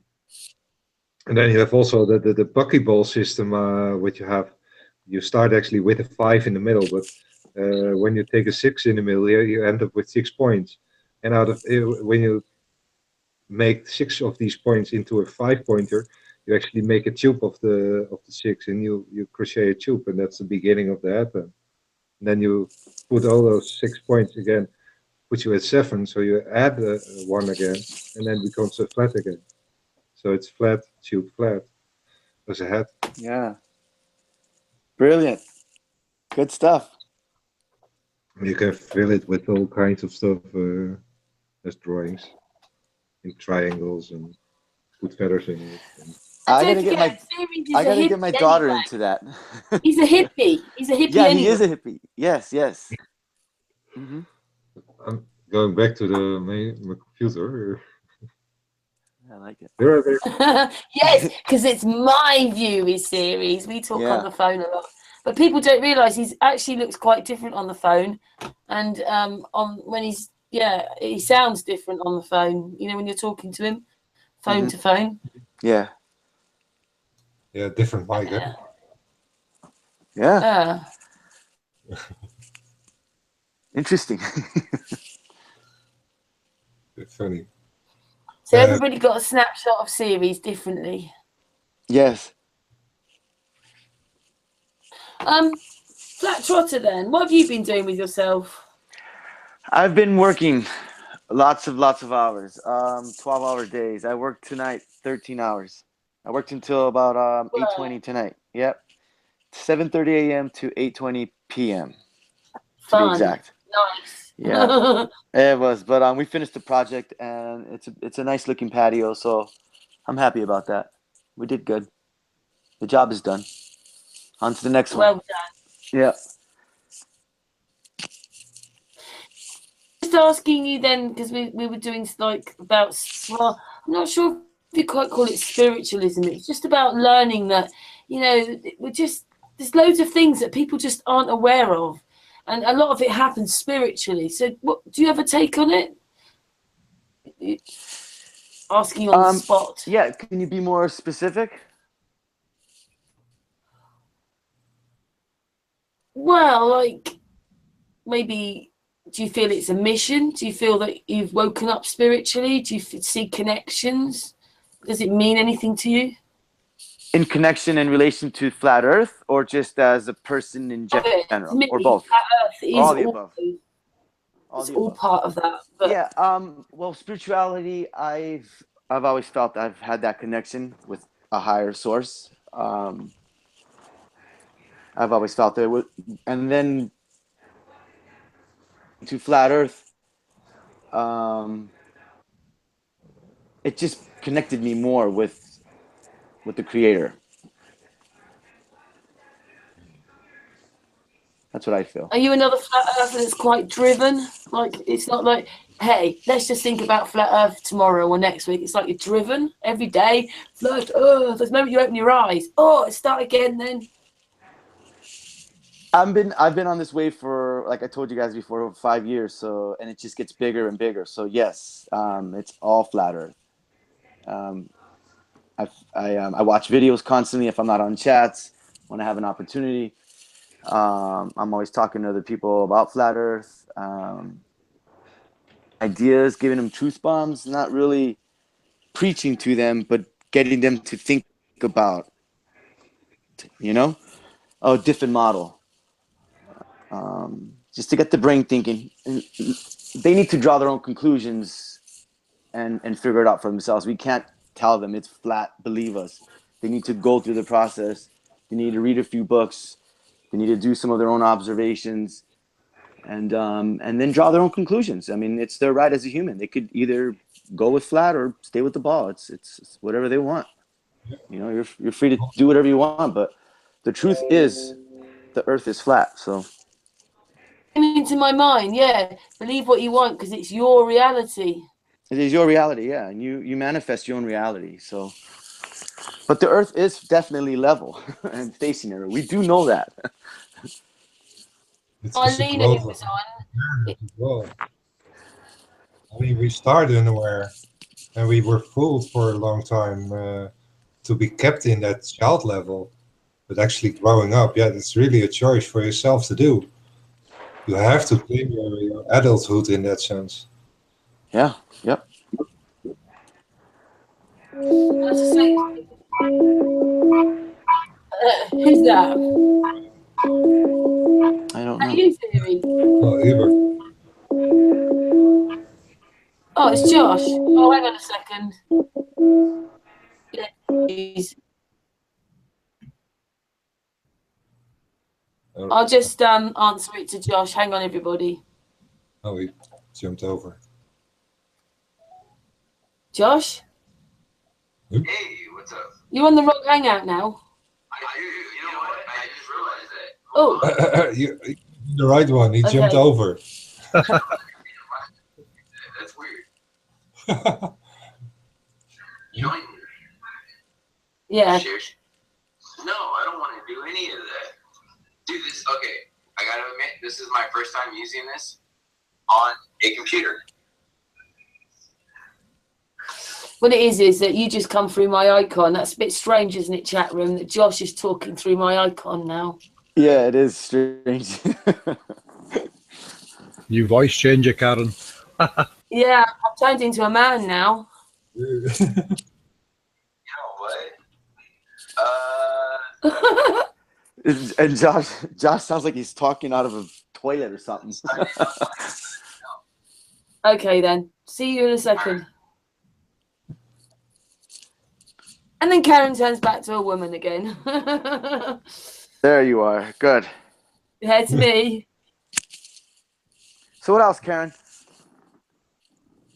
Well, just basically, I wanted it wasn't a scheduled one tonight. It's just I was talking to Marlena, and I just suddenly thought, hell, let's just not talk about it privately. Let's go on a hangout. But she took a little bit longer to come on, and I know that Josh would have really liked her on for another hour or two, so we could talk to her. Oh yeah, definitely. And, yes. But going back to spirituality, the spirituality thing, a lot of flat earthers are more spiritual, but some are having a hard time connecting with their spirituality. I know a couple that they're trying, but they're just not there yet. But they used to be 1000% atheists, believed in the Big Bang and that whole philosophy. Yeah, really have to go through the milk first before they are really ready for anything else. Yeah. The reason as well was that I put that post out today about that lady talking about like what we all would be, the ultimate would be to find your twin soul, your twin flame, although it's really good as well, and you can have loads of those, so it could be anybody, your mother, your lover, your friend across the road, your children. So that bit was good. And then as I started talking to Marlena, I realized, oh my goodness, there she was talking about all the things with the video I put up today. So that's why this hangout happened. Awesome. Well, once again, thanks for having me on. That's cool. Yeah. But again, really, he talked a bit about her Micmac tribe. She talked a bit about herself and how she grew up. She talked a bit about being the pilot. But the other bit I wanted to talk about was like she does, like, I don't know if they're quite regressions, but she helps people regress or progress into this sixth state thing, like in your brain, opening up chakras, whatever it is, to get there. And yeah, we didn't get that far because she had to go back to her live stream. Right. That would have been good to listen to that. I know. Speak about that, yeah, definitely. See, I would love to hear more about that from her. Back. It's something, it's great. It has something to do with flat Earth, but not directly in a way. Okay, it's Well, for. she's just the difference. She's a flat earther who at 16 Uh-huh. couldn't believe we lived on a ball. Yeah, exactly. True. Yeah. And I don't know if anyone listened, but even if they were quite strict about how they taught each other, they still kept their ways, their whole thing. And yet, us Western people, we don't seem to have a way, a tribe, nothing anymore. Yeah, I feel like we've lost our connection there. You're right. By Vikings. We got raided by the Vikings. Mm-hmm. You know, things like that, supposedly, but clans and that, but like it's all gone, hasn't it? This whole thing. And yeah, things have changed, no doubt. Mm-hmm. It's been globalized. Yeah, we've been globalized. Mm-hmm. Literally, bad case of globalism's took over the world. But also, you know, flat trotters, we've like in the last few weeks, even if you knew something or whatever, artists has found out all this information, which basically says they actually switched us in the 60s. That's when they actually did it. Up until then, these people were still magazining, there was still classes, all sorts of things. End of the 90s, never mentioned after that. You can't find it in the internet. But in the 60s, it must have been NASA and petrol and no wars. And so they look like they're giving people power, the flower power people, but that was just obviously a mirage for something else, bringing in the ball. You know, that's possible. Anything's possible. You know that. It wasn't that maybe there wasn't. You mean like a different narrative is what you're saying? The concept of Copernicus and all that was true, that maybe hundreds of years, but they definitely did it in the 60s. They changed the narrative. He's back. Oh, great. Yeah. Karen, you're saying they changed the narrative in the 60s? Oh yeah, just everything artists has found. No, it was before then, Karen. I would say in the early 1900s it all started changing. And that's what the First and Second World War were about. Up until about 1918, we were going this way, and then suddenly we didn't. We went that way. We went that way. I think Martin touched that. Martin talked about that in one of his videos. I forget which one it was. Martin's great with history. I like watching his stuff. He is. He's good. Yeah, he's very good. I always watch his stuff. He's fantastic. But he did mention something about after the World War II that things did go in a different direction than what we thought it should have gone. I mean, he was showing us last week, or was it last week or this week? I don't know. Every day we're busy. Every day was it last week? Last week, that all these old buildings that just aren't there anymore. Like these amazing buildings. Like where have they gone? Even those have gone. Yeah. Yep. Yeah, you're right about that. Maybe they've just been. I don't know what it is. It's just. I don't know. It's like we're in a film or something. Yeah. Do you think our reality has been altered? Ooh, yeah, every day you turn that television on, they're lying to you. Yeah, I can agree with that. Yes. Uh-huh. As a child of 13, I think I asked my father, or I said to my father once, it's as if the whole world is turning around me, as if everything is an act for me. Yeah, you were telling the truth, Ceres. Yeah. Yeah, you're spot on. I still like, I keep mentioning it because it's not that I don't know it, but it's just the lie, all the lying. I just don't get it. That's one thing that just really annoys me as well. I told you that before. I think the last time we had a conversation.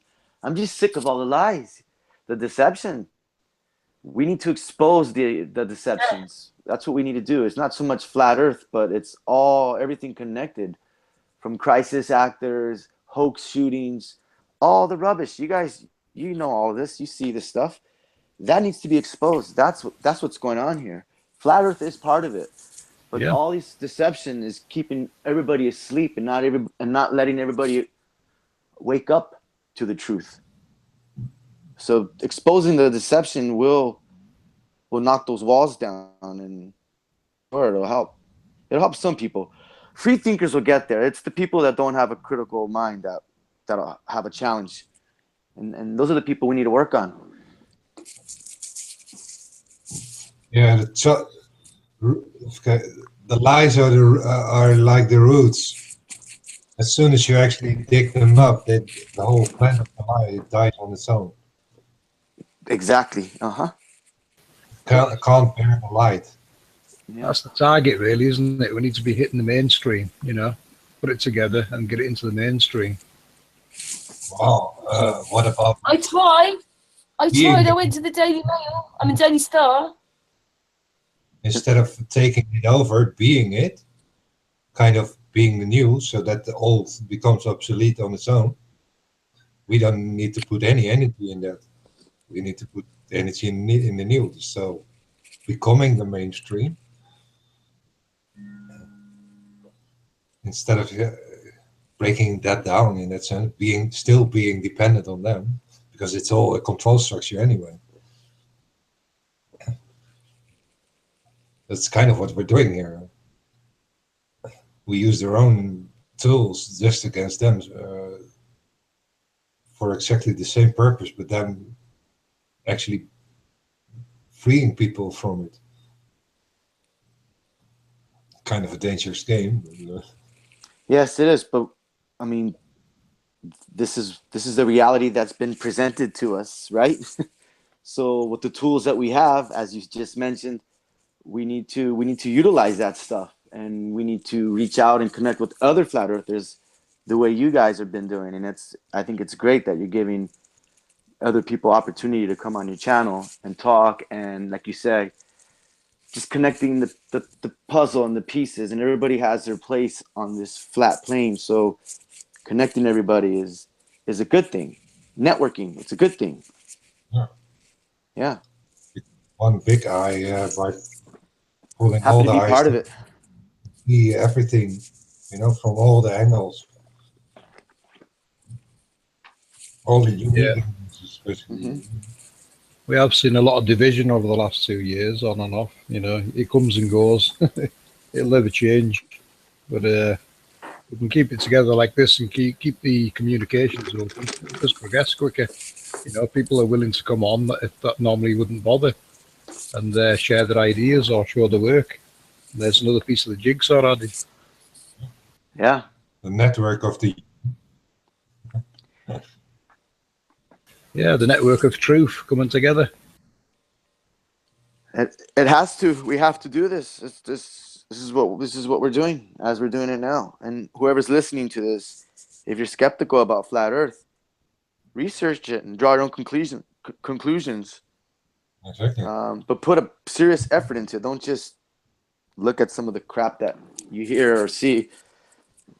Really research it and do some real observations, and you'll know that the Earth is stationary and it's flat. You'll definitely know that. It's not going to go away, that's for sure. No. And the funny thing is that we've all been on a flat stationary plane this entire time. It's like, wait a minute, what? Oh yeah, we're on a flat plane. Whoa, that's great. Well, we're all here because we can't stand the lies. That's it. But he's like, I can't do what Ceres is doing. I can't do it, but we do our own bit in our own way, and I just can't believe the lies. That's why I am me. Putting the videos out, like I put one about magnetic. We have a magnetic field, and the other one's about spiritual souls. Finding your soul friend, soulmate, whatever it is. Again, this is all connected. The whole thing's connected. It's just incredible. But the one thing Glober's like educated. Well, what are they educated in? Not only that, look what we've learned about our world. We've learned things about our world we didn't know exist. You know, look, Yeah. half of this existed out there. We thought it was a spinning ball. Yeah. It's crazy. Yeah, it's crazy. Yeah. There's a lot I more. mean, Dave Marsh said a lot more something to the other come. day on a hangout. He was saying that he thought that there has to be an intervention of something, even if it's supernatural, to make this work. There has to be something quite supernatural. Any way you look at it, it doesn't matter what shape we are, intervention like this happening. Yeah. So whether you like it or not, people, even him, you know, he started off by doing his camera work because he was going to prove we lived on a circle map. He realised he couldn't, and it was the opposite of a circle map by doing his experiments. He found the truth. Yeah. Yeah, As he did. a lot of people have. That's really good stuff. I know, but it's just so bad, this whole thing they've done. Imagine, like, we're trying on this channel with these new, well, not really new friends, some of you have known a while now, whatever, but we're all coming together, and it's just, imagine if we'd been like this 20, 30 years ago, how big the network would be now. Yeah. Through tellies, haven't they? So we don't talk It'd be to incredible. each other Yeah. enough. Yeah. We sit around the dinner table and have our dinner anymore. We just watch the telly. Yeah.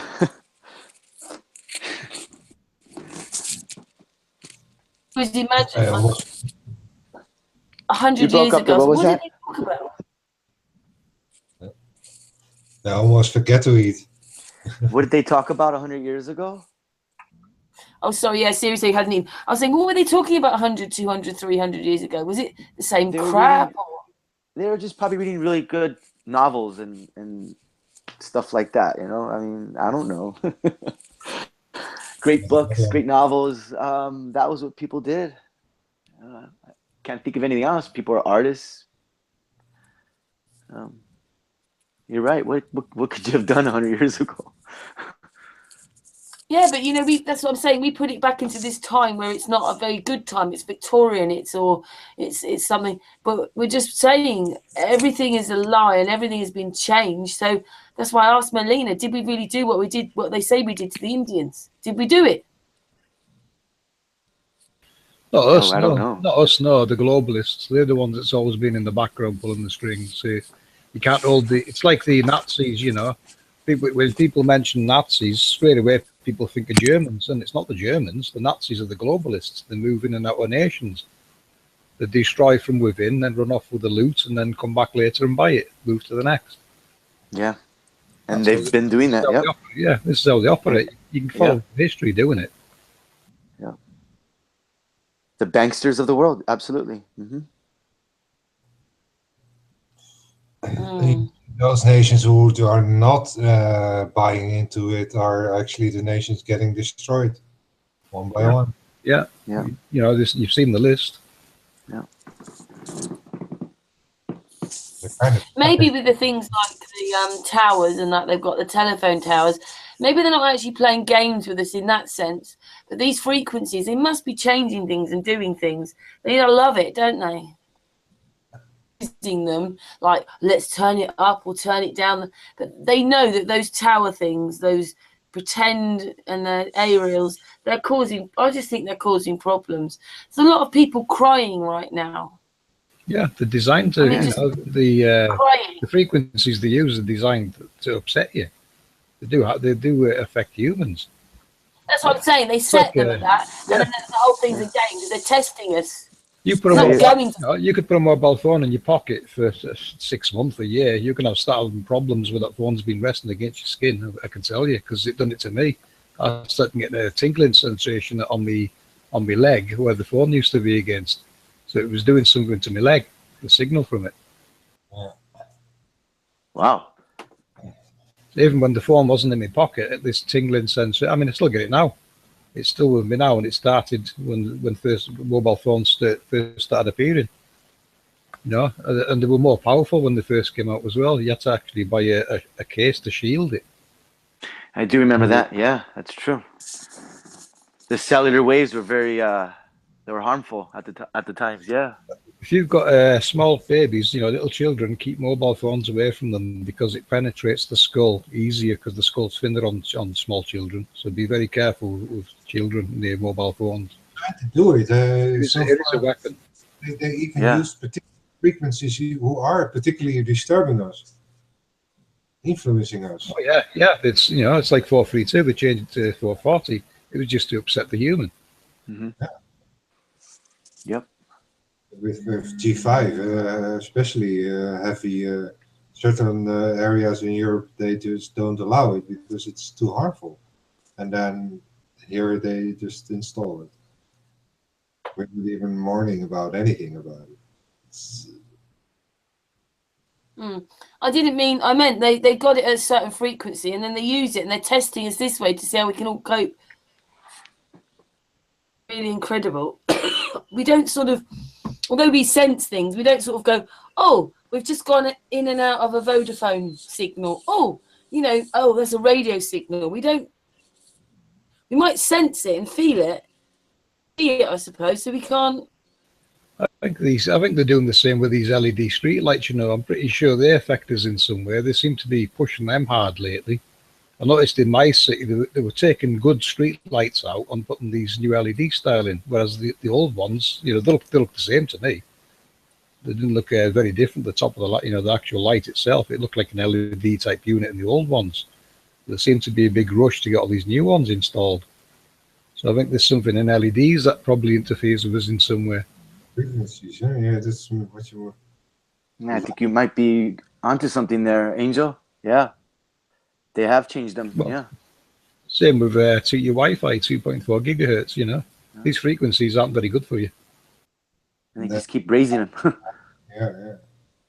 I know there was a British expert on this kind of subject, and he said it's a weapon. The people should not be anywhere near it.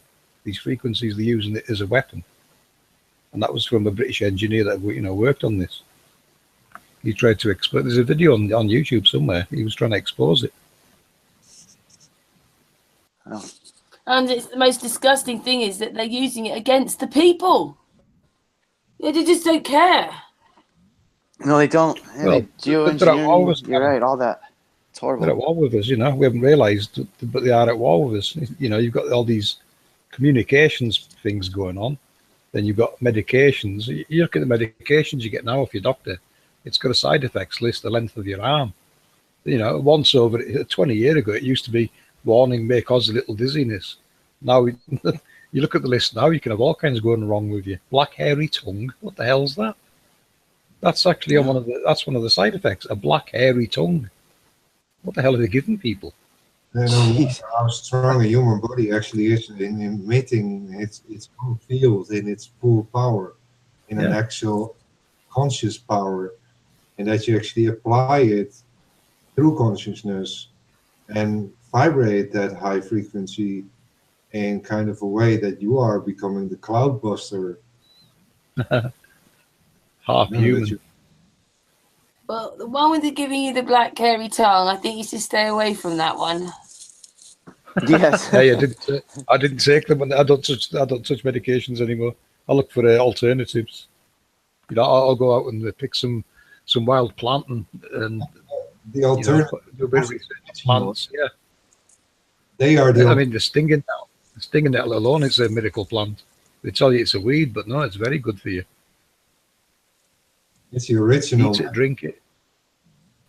Yeah, all our cures are in plants. They always have been. All this chemical trade, it's a Frankenstein industry of horrors. It's an industry of horrors now. Look at the vaccines. That to think that the whole EU state is created by the chemical pharma industry, German chemical pharma industry. The EU itself. Hey, so there's a lot of harm. Ceres. There's a lot of harm being done to humans. Well, a very lot of harm, and there's no one putting it together. I've just mentioned a few things there. Now you've got chemtrails and food. What's in the food and water? Yeah, what's in food and water now? Fluoride. Foods. I don't even trust the food anymore. I don't. Everything's so toxic now, isn't it?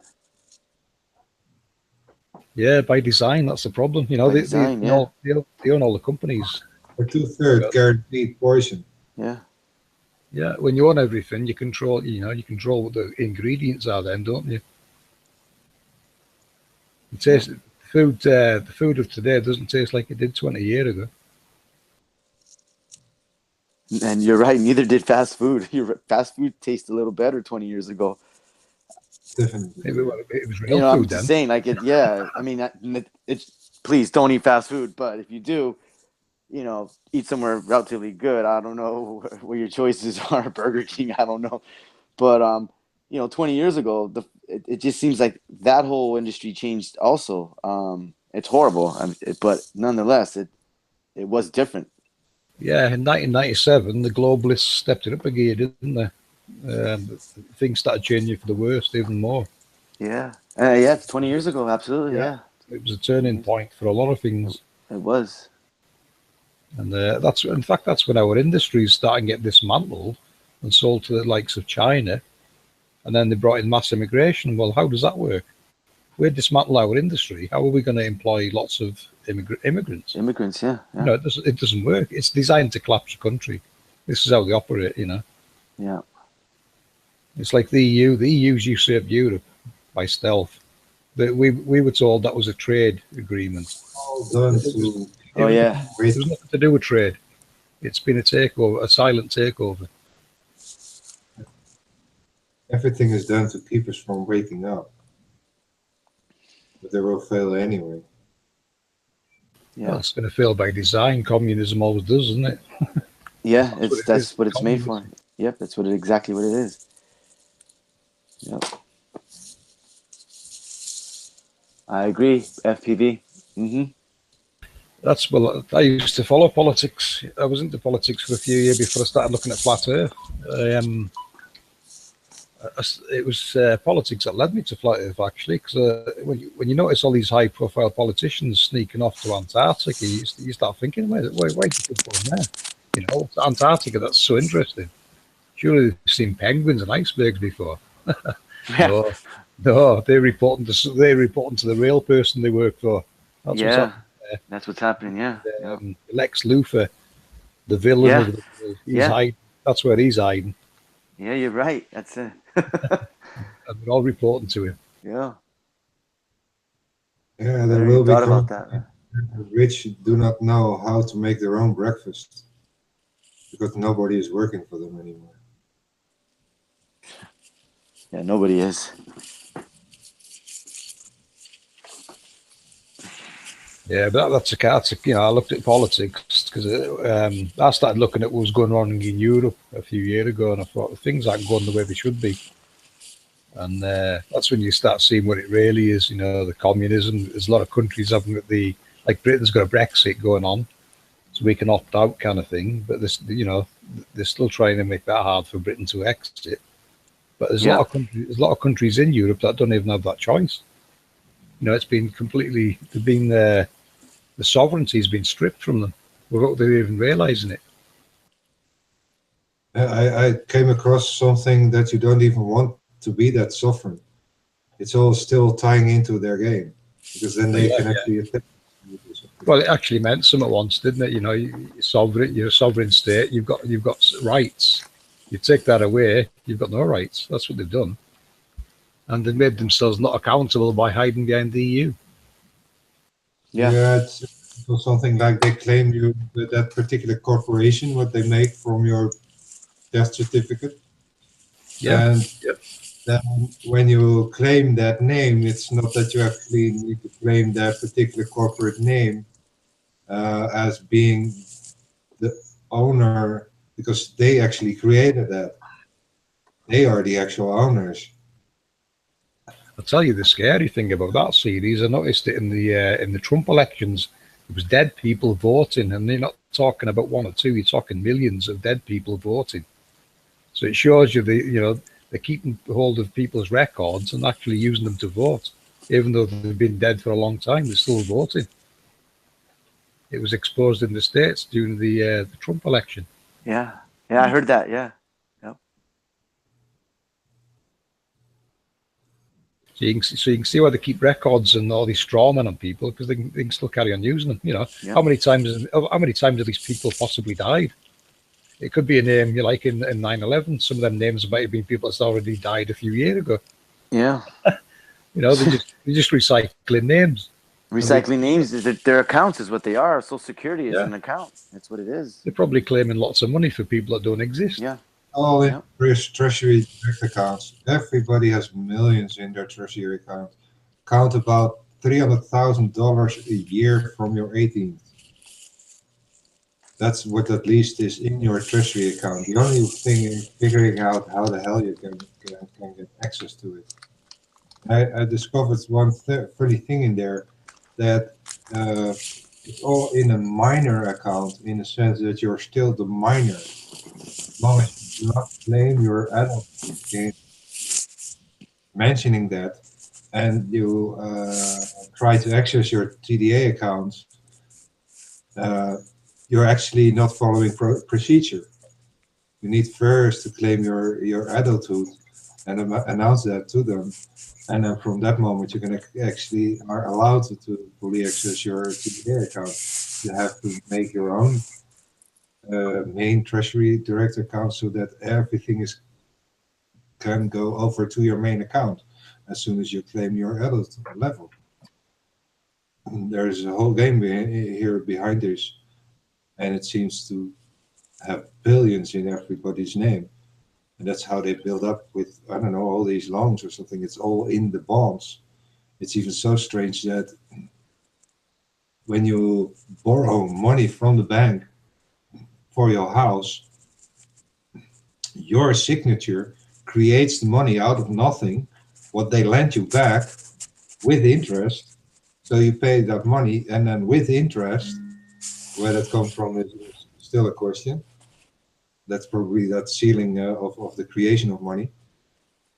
But they don't pay you back what you actually gave them for free. That last part, you created that through your signature. What is the value of cash? What you give, what they give you back in cash, so you can spend it.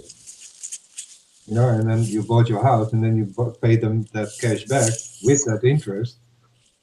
Why not just put your signature, created cash, and directly buy that house with that signature? Why do they need to be the middleman in that whole cash creation? They're just the middleman of your signature. What is the actual value? You are the value. People don't see this, that they keep thinking that that value of money is coming out of the bank. No, it's your own signature creating it. That's how banks work. If everybody knew this, then nobody would actually any longer use a bank, because then they know how to pay their bills with their signature. With an actual, what is it? How do you call this, such a form? There was a name for it. I lost the name. It's a whole subject on this. Writing out your house, writing out your car out of the corporation, so you don't longer need these licenses, because you're no longer driving on a commercial, but on a private. And all this private is so commercialized within their corporate system, because everything is commercialized and thus taxable, and thus, you know, following the rules, etc. Your corporation within their own corporation. That's why I don't want to claim that name in that sense that you are that corporation. No, it's still their corporation because they created it for you. If you actually create your own corporation, then it's your corporation. Words, hey? Ceres, just changing the subject. I know that you went on that. I just posted 2 links to you. It's Jimmy. It's a microgreen Jimmy. Jimmy's part of our group, but he's a bit shy. He doesn't want to do live hangouts. But yes, good videos apparently. Yeah, there's 2. They're not very long, but he does microgreens, which is another way we could go, guys. Yeah. Anybody can grow microgreens. You only need a windowsill. Yeah, we should have a feature on that, Karen. That would be good. Yeah, that would be good. I know, but I think if we had a hangout with him, I'd have to do it privately because he's a bit shy. No problem there. Yeah. Here comes Ceres.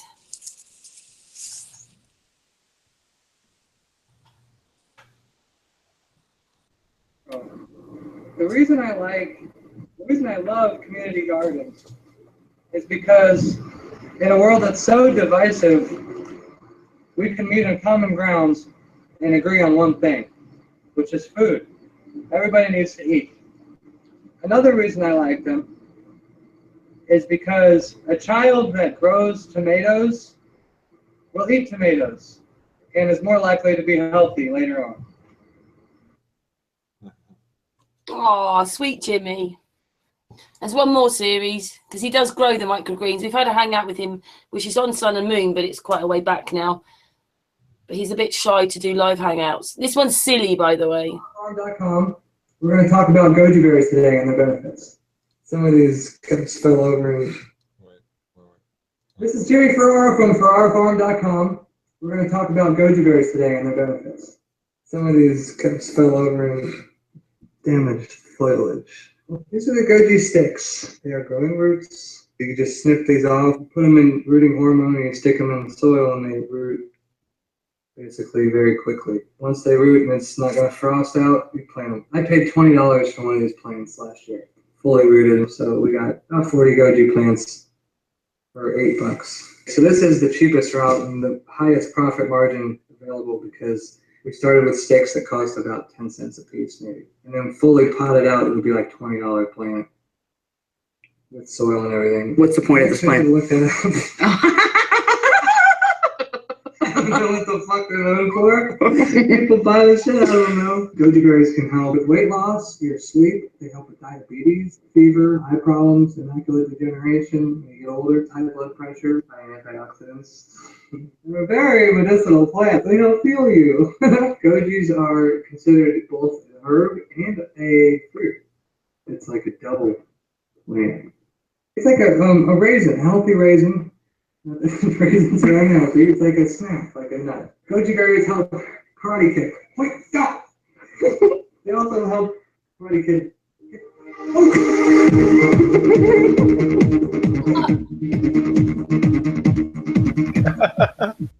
You still recording? Yeah. Okay. I'm Jimmy Ferraro. For more videos, go to FerraroFarm.com. Oh, okay. Okay. Edit.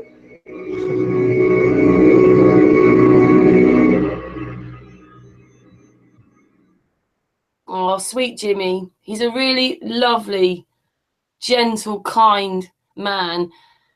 He's just a bit shy on hangouts, but he's growing a lot of microgreens.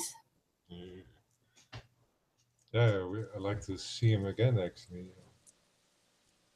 Maybe I'll twist his arm and get him to come on a private one, and then we can stream it so that people can see it. Ceres? Ja. Er wordt op mijn muur geklopt, maar ik heb niet eens geluid aanstaan. Oh, I'm making too much noise at this hour. Yeah, it's 5 o'clock in the morning. God, it is. I'm going to have to go to sleep soon. I've got to go to work. Yeah, but my audio is a little bit loud from my neighbor. You've been on this hangout for 4 hours. You said that guy was shy. Yeah, he is to go on a live hangout. Dat is Las Vegas. Ik heb de NOS gemeld. Mag ik je vertellen heel kort? I'm in the middle of a live hangout. Ja, oké. Sorry, Michelle. Hello, we are live.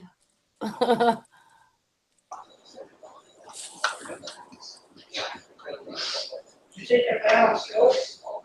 Huh? Yeah, what? I'm going to clean it. No, that was just on the stove, but I'm going to clean it. That's Josh, which I'm just going to turn him down a little bit. Obviously, Flat Trotter's not been on very long, have you? But we have actually been going for 4 hours now. Yeah, I see that. You guys are always on long. Yeah, this is a day off. Yeah. This is yeah. day off today. Oh, is it? Yeah. You call this the day off. There's no such thing. Day off. You put in 4 hours. Sorry, Ceres. We were talking privately, and then we met. I went to have this private hangout with Marlena, and then it's turned into this. That's great. Josh is gone now. Yeah. Do you want to say? You guys want to call it a night? Yeah. But we like having you on, Flat Trotter. You always seem to come in at the ends now. Well, I work these hours, as you know now. So I'm in the Northeast, so I'm 5 hours different from you guys. I'm in 11 o'clock now, but I get out so late, and usually I get out, and you guys are nearly finishing. So at least we connected today, and you actually spoke. Yeah. Yeah. Well, you got my email, hangout. so you got my email, and send it to me whenever. Send it to me whenever, and I'll come chill out with you. We'll add you soon then. Don't you worry. Yeah. FPV, you got anything to say? FPV. Not really, no. I'm just sitting back and enjoying it. Poking the trolls here and there. Yeah, it's been a good chat. It was nice to hear Marlene on it. Marlena. It'd be nice to hear her a bit longer next time. Want her for a bit longer next time. Into the spiritual side of things more. Yeah, next time we'll have her on. Out of the blue hangout. I just thought she'd be interesting to hear. I know you didn't hear it, Flat Trotter, and in fact, she didn't. I thought she was going to stay a bit longer, but hey, the second time we really met her, so that's the way it goes, isn't it? That's all. She's a busy lady on her own feet. She'll be back. I'd like to hear a bit more. Overall, people keep coming back, so yeah, did a good one. Yeah, keep coming back. Keep coming back. We have to stay connected, you guys. Now. Yeah, we have to stay connected. So we will. Yeah, as we do on the back chats. That's great that we can back chat and talk there, and you guys share stuff. So keep that going. Also, this is great. Yeah, if the chat room don't know, people like Flat Trotters and FPV and other people, we're on a chat room on Hangout that goes beep beep beep. Yeah. Because you're an Ice Spies. Yeah, at some point, yeah, I just put out the notification because it's going through everything all the time. Everything that happens, you hear about. Yeah. Yeah. Yeah. But anyway, we're going to finish this hangout today, this morning or this evening, wherever you are, and we are back tomorrow. Santos, that's right, isn't it? Today? No, it's today. Later on today, this evening, we're with Santos, which will be tomorrow morning for him. But anyway, we'll see you later on then. And thanks for everybody who stayed and watched and everything else. Yeah, thanks all the chatters in chat there. Hugs, everyone. Yeah, cheers to everybody on the chat, and thanks again, you guys, for having me on. FPV was great talking to you. Finally, Siri, as always, great guy. Karen, I love you, and we'll stay connected, you guys. Finished. Yeah. Cheers. Are you gonna stop a little bit after we finished? I don't know. Sure. Well, we'll just say goodbye off air. We'll just say goodbye off air. But bye everybody watching and on the channel, on the chat, and anyway, see you later on today. Bye. Bye everyone.